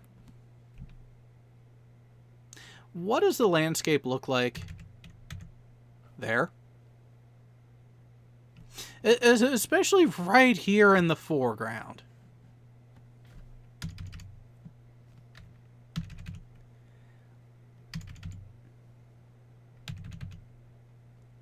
Looks pretty similar to me. Yeah, and this was right after... This is supposed to be the point of view of the Klingons. And then this is the point of view from David and Savik. How the hell does that work? Oh, wait. Production budgets are a thing. They could have flipped the frame or something. But would flipping the frame have also induced field rotation?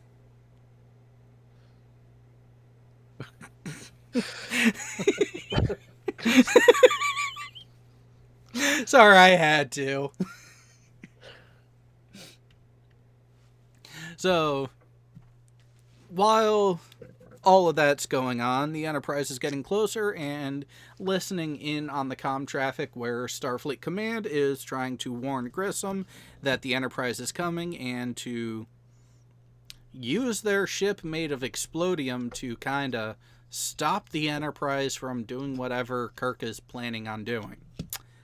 Yeah, because that would happen. But of course, Grissom is not responding. To which Kirk is like, okay, well, they're gonna play ball with us. Hey, maybe we have an ally with Captain Esteban on the Grissom. So send him my regards. Where could the Grissom be? Maybe it's behind that dust and debris cloud over there. And after that, we cut back to the cavern after David has gone off with the phaser to figure out and or slow down the people who are pursuing them. At which time there's another rumble and commotion from everything going around, and Saavik goes over to check on Spock and recognizes, so, it has come. It is known as Ponfar. Yeah, that's not the only thing that's coming. No, it's not. But she's so tactful with doing it, and so instructive on what he needs to do. And he was a quick learner. And very persistent, shall we say. But I do have to say this. The Vulcans are a very handy race.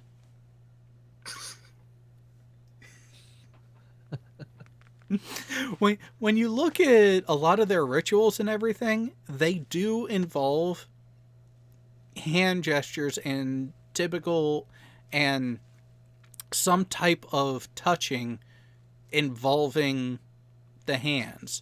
Yeah, that's because they got a fucking USB connection in their fucking fingers. Are we sure it's not just a plain proximity RF? I don't know.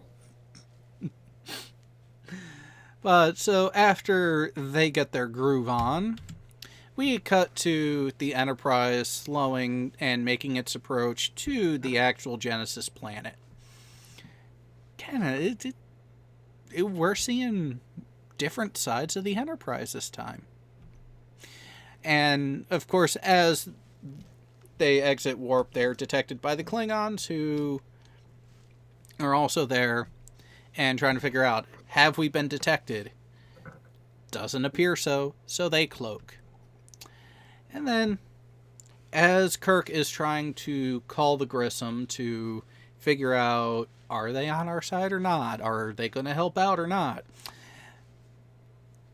Saavik is rudely awakened by a Klingon hand, and they are all dragged out into a clearing because Krug's got to get his money. I mean, got to get his device. During this, Maltz calls down to give Krug the situational update, let him know that there's a Federation cruiser come in. At the same time, Saavik is hearing Kirk's repeated hails trying to get a hold of the Grissom, so she definitely knows what's up at this point. Krug goes and returns to the ship to confront. He doesn't know that it's Kirk in the Enterprise at the time, but just the Federation cruiser that has shown up. Oh, there's something in that scene that's kind of, I don't know if it's notable, but I think that's the first mention of Kelicams as a Klingon unit of distance. Throughout the exchange, I mean, in the entire franchise, that's the first time they mentioned Kelicams, I think. It's the first time I remember hearing it, but again, I saw the movies before I got to watch TOS, simply because of technological limitations.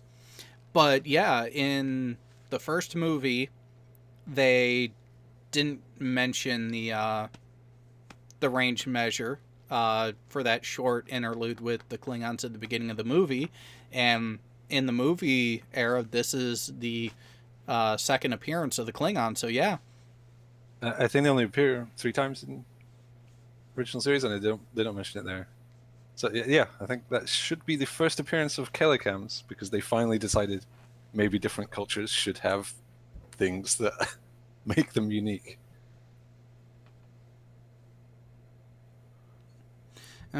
So, as we're getting closer, this is apparently their view of the Enterprise as they're coming up on them, at which Krug is getting the range updates and keeping an eye on status, and we see a distortion. Looks like an energy field large enough to hide a ship. A cloaked ship. But right as that's happening, Krug, making sure he's very clear, don't destroy the ship. We need prisoners. We need the information. And yes, 1 minute debunker, you're correct. This is the first time it's mentioned. Hooray! Which is roughly equal to 2 kilometers. In which the replacement gunner I'm surprised they didn't put the word very in the middle of that. I like living. Very clearly understood. No, actually, he doesn't like living. He just doesn't want to die without it being an honor. He wants an honorable death. Yes, and being shot by your captain because you fucked up definitely is not. No. Then they notice and correctly tell, you can even see it right there, that bit of distortion that looks like some sort of potentially menacing ship. So they go to red alert. And then crew gives the command to drop the cloak. Sulu recognizes, hey, Klingon bird of prey. And Kirk gives the order to fire, which they fire 2 torpedoes in rapid succession with direct hits. Wait, can they even do that?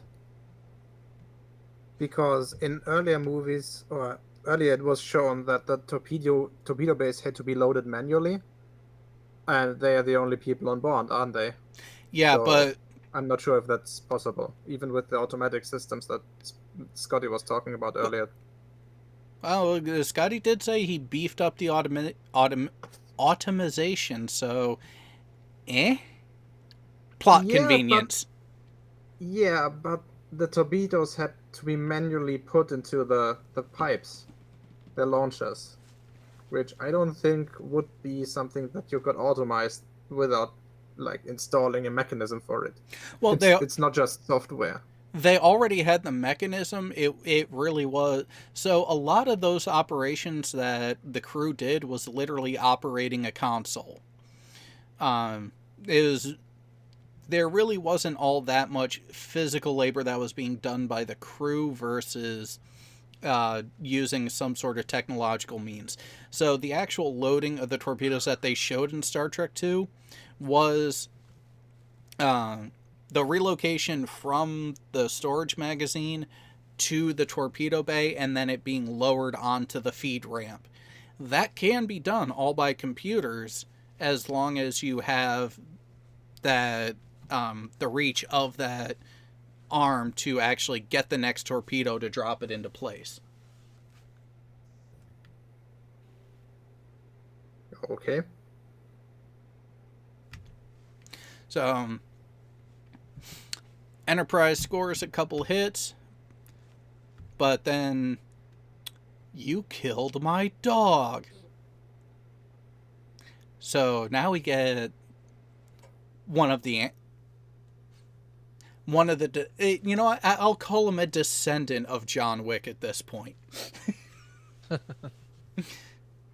targ is close enough to a dog, right? Combination of a dog and an alligator. No, not an alligator, more of a wild hog, I think. But look at that tongue. It's a forked tongue. Okay, I see your point there, but in all other appearances of Targs, they've always looked like pigs. And they're also already many times described as being like pigs, like wild boars. Maybe this isn't a Targ. He's just confused. Nobody wants to correct him.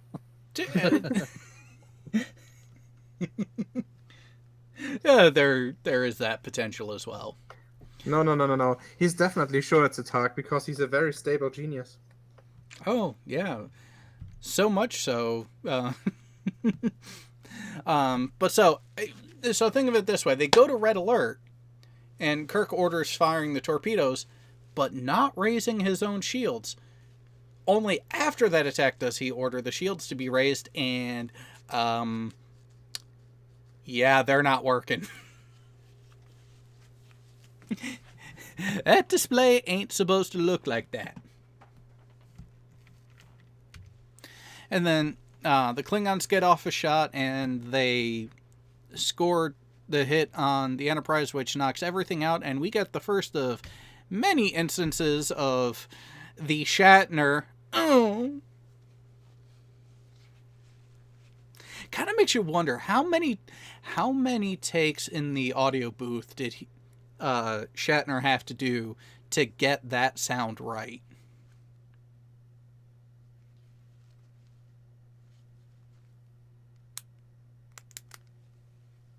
I know you guys don't want to touch that one. Is that an ironical question? Little bit, or yeah. a rhetoric question, or do you actually want an answer? 28. Should say 4.7 Celsius. 0.7. Yeah, like they were already finished with the fifth one, but then they figured out that an earlier one was better. Okay. That works. And then, of course, the random explosions across the bridge. And granted, to be fair, this one actually does look more like a legitimate electrical short and failure. I will give them credit on that one. But now they have the standoff of the worst kind. Neither one can shoot. So who's actually going to win? Well, we all know how Picard solved that problem later in Nemesis. Oh, yeah. Yeah, they're... Which, well, talking about, like, mass momentum, I think the Enterprise would actually be quite good to just push this bird of prey out of the way. True. Oh, even considering that the commando bridge is on this stilt kind of expansion thingy on the front of the ship. Yeah. So, actually, here, we're seeing good, clear view of the damage on the starboard side of the ship. So, yay for new viewing angle of the Enterprise. Anyways. So, Kirk hails the Klingons, wanting to pull the typical Kirk of, okay, I'm actually in a position of disadvantage. Let me use my words and actually talk my way out of this one. So they have their interaction. They have their back and forth, and Doc Brown's having nothing of it. So, yeah, he definitely wants the data about the flux capacitor. I mean, the Genesis device. So during this whole interchange, he does allow the prisoners on the surface to make themselves known, so Kirk knows what's really at stake.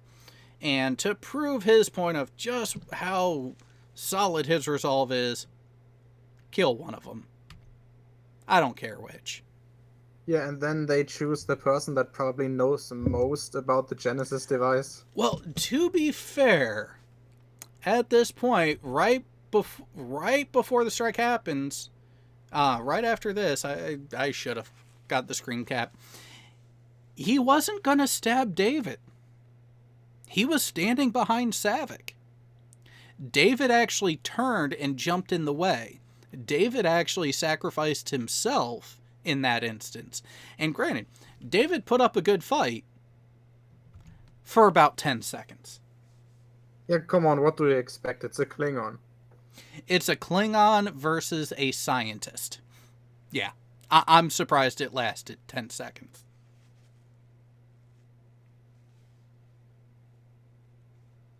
Ooh, S2000 GT does have a good question. Why doesn't Starfleet cloak their ships by painting them black? Because they would lose them in the parking lot. Maybe they would overheat. Yeah, there is that. There is something to utilizing a reflective surface for thermal control.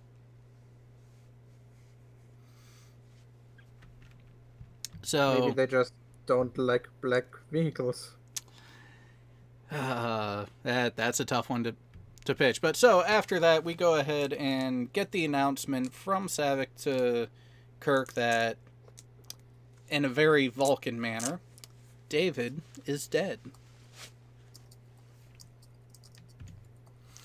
To which I have to admit, him stumbling at that information, really plausible, and then just simply repeating,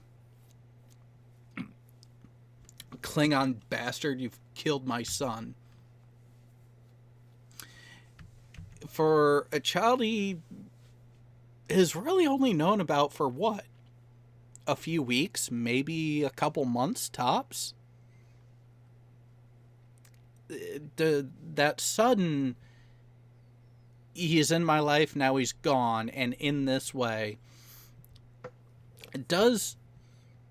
it makes sense why some of the underpinnings of Star Trek VI ended up being what they were.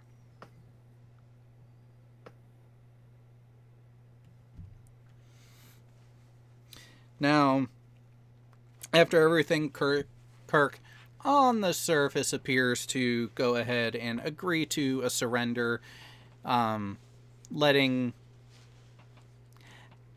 a minute to notify his crew, who were in the room with him.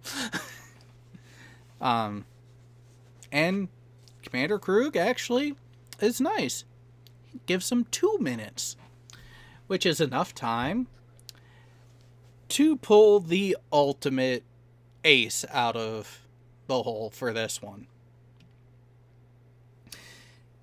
Knowing that there are only the few of them on the ship, he tells Sulu and McCoy, go to the transporter room. We got some work to do.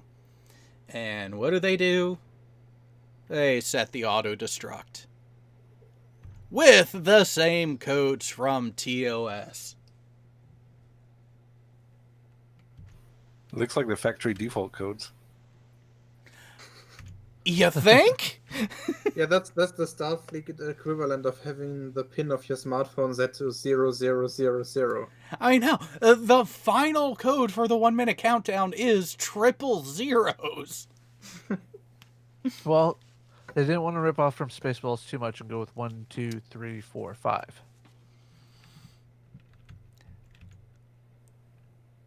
No, they got close. Yeah, they got close. They definitely wanted to push it. And then the last 3 crew members get to the transporter room. The automatic preset that they had set up takes place. So they leave, and then immediately after they leave, the Klingon boarding party arrives. And they start looking around and realize, where the hell is everyone? They must be hiding. Yeah, that's it. They're hiding. It's not that they transported off somewhere else. They're hiding. And they make it to the bridge and assume, well, it must be run by computer because it's the only thing speaking. No, wait a second. I think they're assuming that there's an entire crew, like hundreds of people that are usually used on this on this ship to operate it. They don't think that they've automized it to such a degree that only 5 or 6 people could operate it. Yeah. And since they know that the transporter capacity is limited, they actually expect some people to still be there, because they know that in that few minutes or seconds that they had, they couldn't just have beamed everybody over, which is why they're saying that they're hiding. Yeah, fair point. But then gets over there and the countdown, because what do you mean speaking? Show me. And that's when it sinks in. And that's when all the debt charges start to go off. First, the bridge goes, which I guess fair enough. And just the destruction of the ship. And yet, the nacelles in secondary hull are rather intact. Yeah, even though the warp core is down there. Yeah, which you would think that's what they would set off. Although, to be fair, had they destroyed it more than that level, we wouldn't have gotten this shot. Well, the way that the auto-destruct system is supposed to work, or the self-destruct system is supposed to work, is just switching off the antimatter containment. Right? As has been explained after the release of this movie, yeah. Yeah, right, okay. Which kind of makes me wonder how this auto-destruct or self-destruct system can actually fail. Because literally all you have to do is switch a magnetic field off. Yeah, switch off a magnetic field that, for safety reasons, is supposed to never shut down. Yeah, still, but there will be, at one position or another, there will be a few plugs to pull. At worst, you have to do it manually.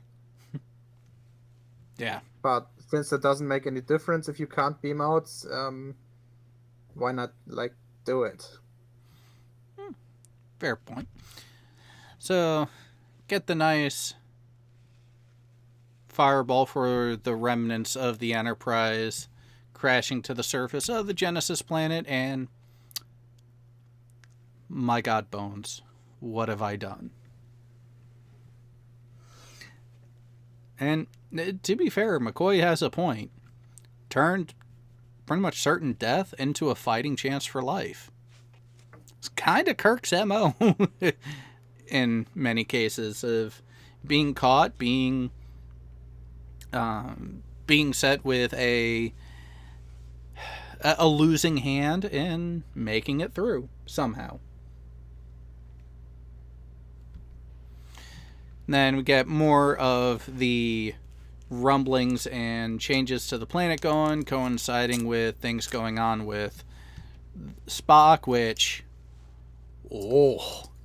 they actually show some of the rapid changes taking place, and sometimes all you can do is stare. Shortly, right after this, Kirk and crew end up walking up on all of them, and at this point, Spock is already taking care of one of the two Klingons, and Kirk takes care of the other one with a mighty powerful hit from the phaser. Sends the Klingon flying a pretty ways back, and while everyone else is checking on Spock, Kirk goes over to take a moment with David to say, to start his morning process there. At which point he comes back over, they start having their powwow to figure out, okay, now what? And it's at that point he finds the Klingon communicator, he reaches out and communicates to Krug,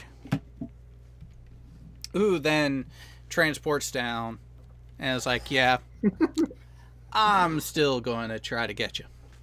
Check out the latest comment of Ugly German Truths. I'm telling you, Vulcans are handy. But then through this exchange, Krug has everyone except Spock and Kirk beamed up. His reason given for not beaming up Spock as well, because you wish it.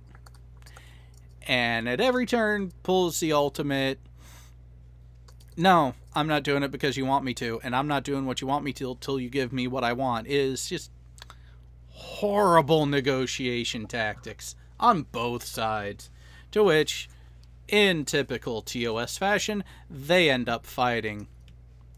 And Kirk pointing out, yeah, you know, you keep doing like this, we're both gonna die here. Which, Krug is like, yeah, beautiful, ain't it? Today is a good day to die. Pretty much. Did you set it for ramming speed first? Oh no, so even better. It's more, again, the repetitive nature, and through the fighting, I mean, there is just so much prototypical Star Trek fighting between these two. The only bits that I wanted to get was this. The whole, I have had enough of you. I just want to mention that the only thing that was ready for ramming speed was probably Spock earlier in the movie.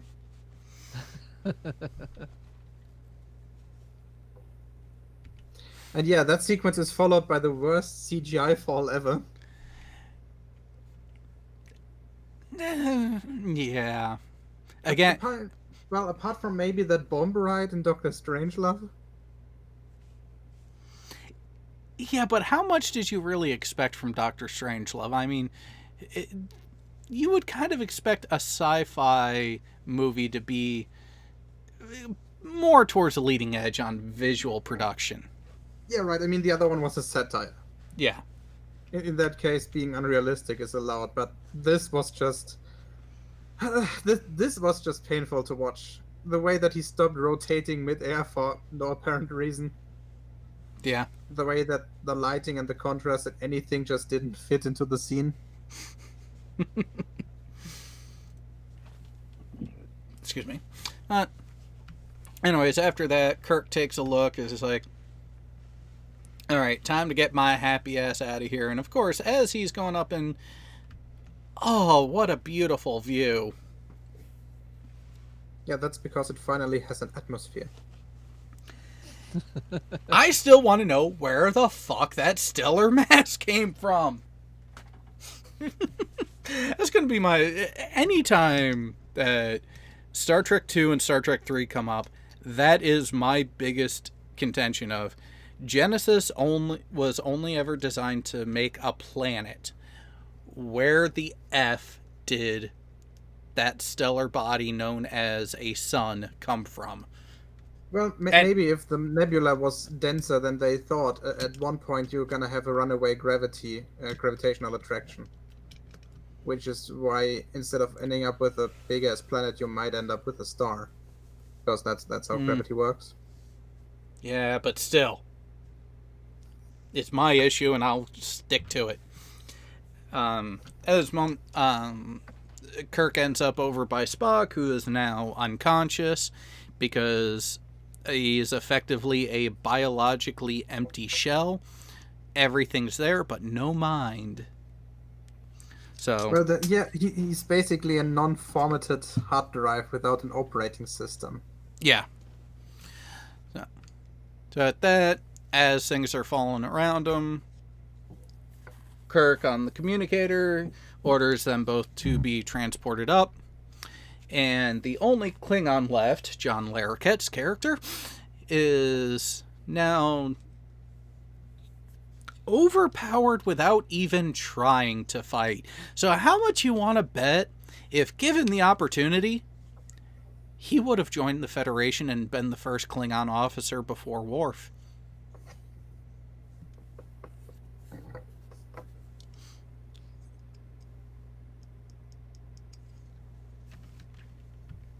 So, after the interchange, he is even trying to say that, nope, I'm not going to listen to you. You're going to have to kill me. All right, I'll kill you later. And you have an engineer, the helmsman, and whatever you want to call Chekhov, trying to figure out how to pilot this ship. And Scotty, being the engineer, is Probably that one. And leave it to the engineer to be the one that's correct. So they're able to start moving away from the planet as it's literally falling apart and blowing up around them. Now, with everything being clear, they're, as Sulu even said, we're free and clear to navigate. Kirk gives the command to confine Malt somewhere. And, wait a minute, I thought you said you were going to kill me. I lied. Get him out of here. And they start making their way to Vulcan, at which McCoy ends up having a moment with the body of Spock while... Here's a question. Do you think Spock's Katra would actually be able to, in a way, hear what McCoy is about to say?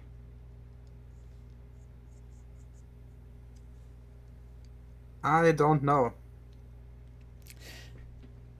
Because the way it was played off for a while there, it definitely seemed like there were two competing consciousnesses to control the physical body, but the two consciousnesses were not directly communicating with each other. Like, they had inklings of the other one being there, but there wasn't any direct linkage between the two. Yeah, they're like two different virtual machines running on a hypervisor. Yeah. Okay, that might have been too technical for most of the audience. Yeah. In this moment is when McCoy actually lets it slip that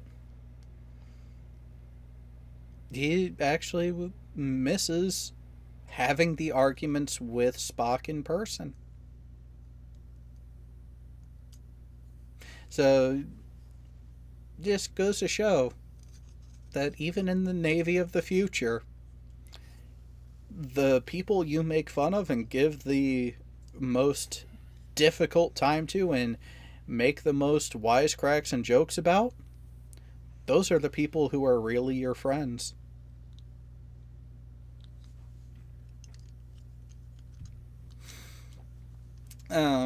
After that touching moment, they end up showing up to Vulcan in the now captured Klingon bird of prey.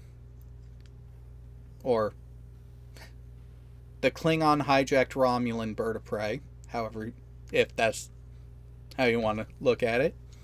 Which, soon to be named USS Mutiny? HMS Bounty. Oh, HMS Bounty. Close enough. Which Uhura gets word of their arrival, lets Sarek know that they're about to be touching down, and we get the nice shot of them actually piloting the ship down and finally adjusting the wings and landing on the available landing pad. Now, notice, they're landing here. There's this stairway and this walkway that leads around this mountain all the way up to this place over here where they're ending up going. All while... all while carrying Spock's body on a stretcher. Nice. But yeah, so here we get to see where the embarkation point of the bird of prey is, with everyone ready and waiting, like, alright, come on, guys. And, of course, the obligatory gong smasher that every Vulcan event has to have. It's a huge industry on Vulcan. I mean, you get that tempo right and you get your timing right, you will never be without a job.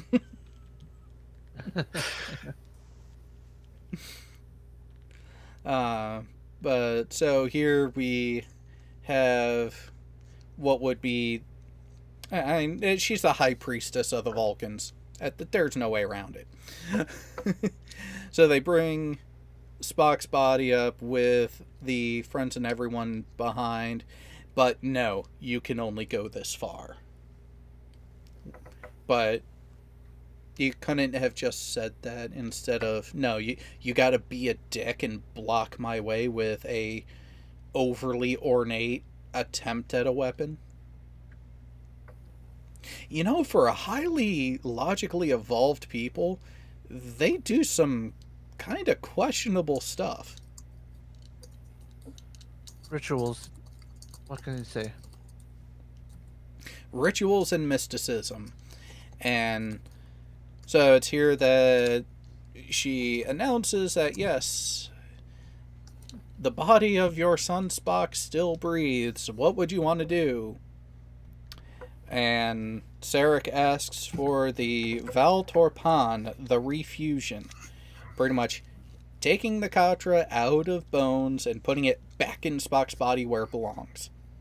Unfortunately, since they haven't done this ritual for a while, they're still running version 2.0, which means they have to load a floppy first and run fdisk and format the entire thing. Which is why it takes hours.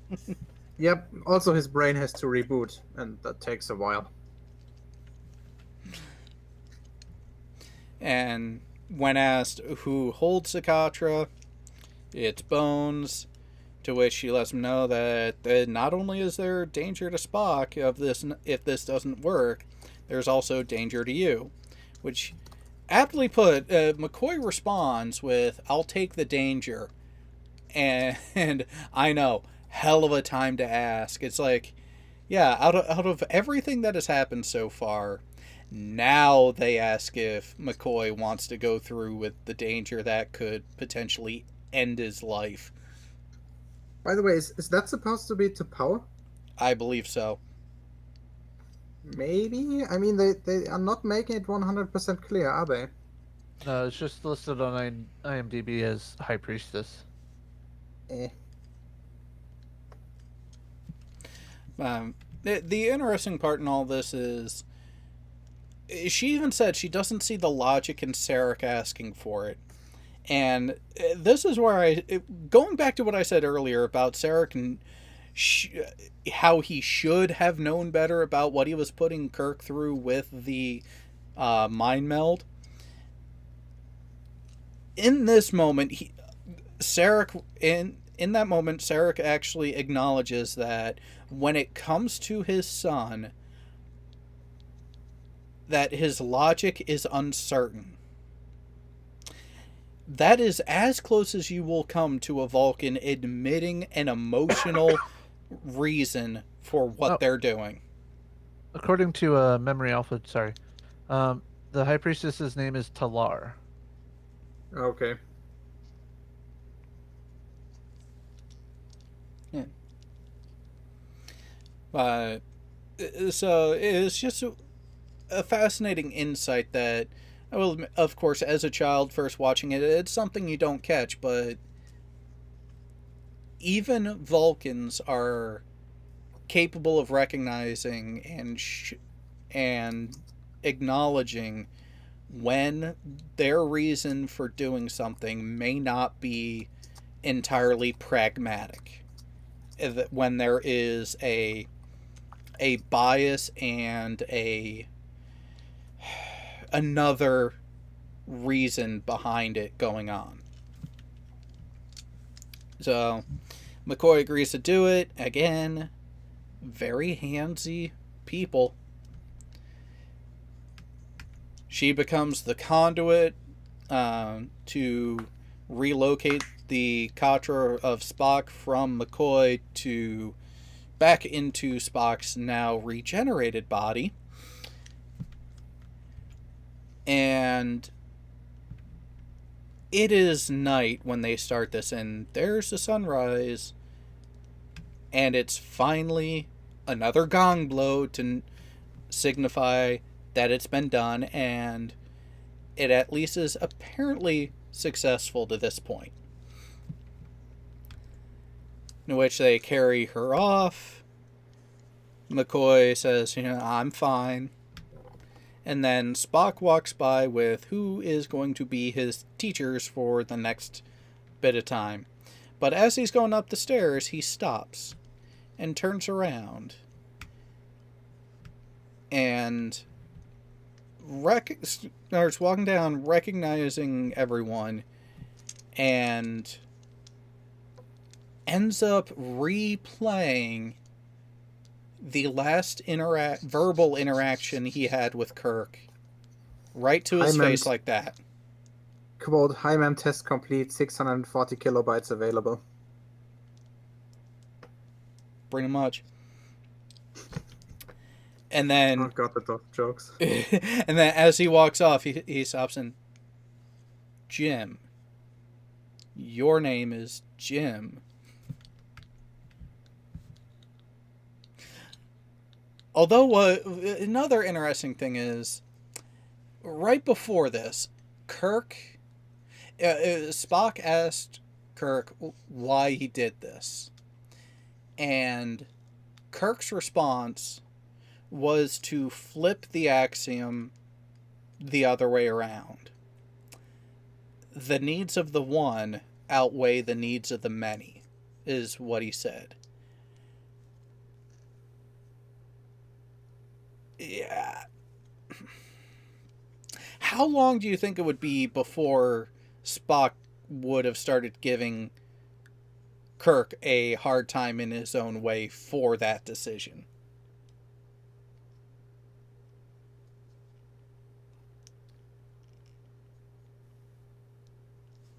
Probably like 20 minutes. Well, with how quickly his memory's coming back, and Spock is just so proud of himself, and McCoy recognizing that, yeah, you were in here, buddy. You're welcome too. And of course, everyone's all happy that Spock is apparently back, but there's still going to need to be some retraining to get him back. And of course, the adventure is going to continue. Only this time, there'll be whales.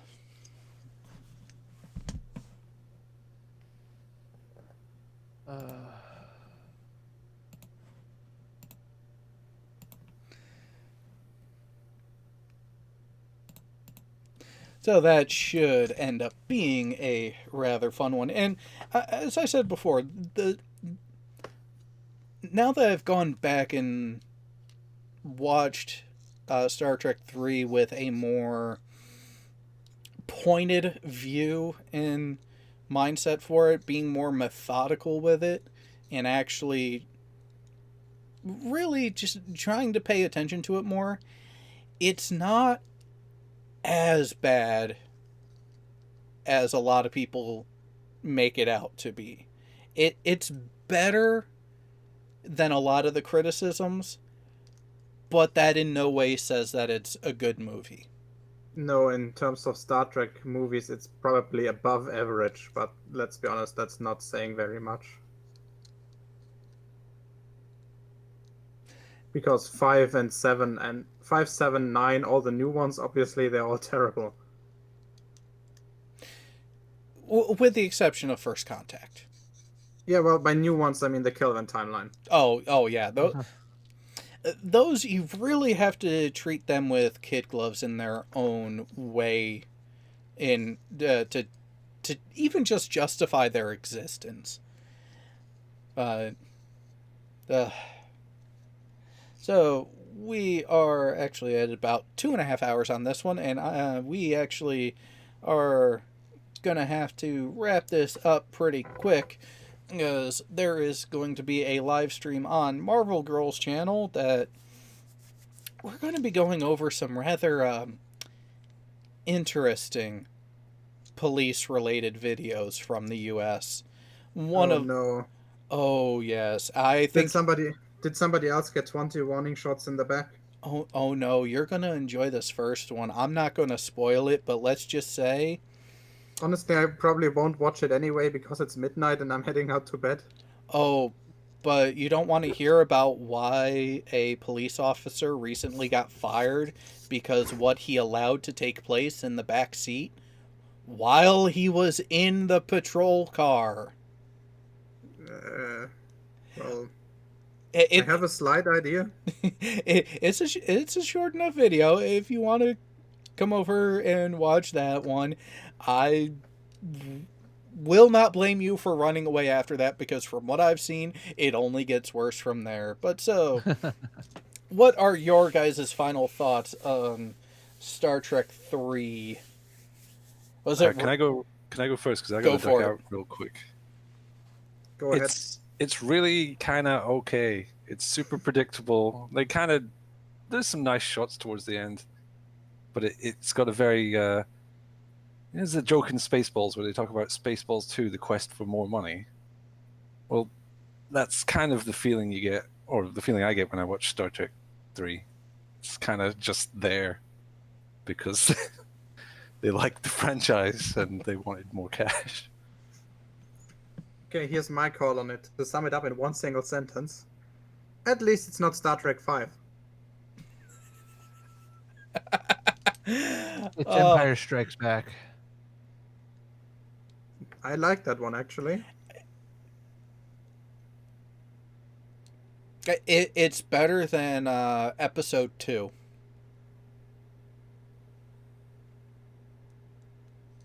Well, it's definitely better than episode 1.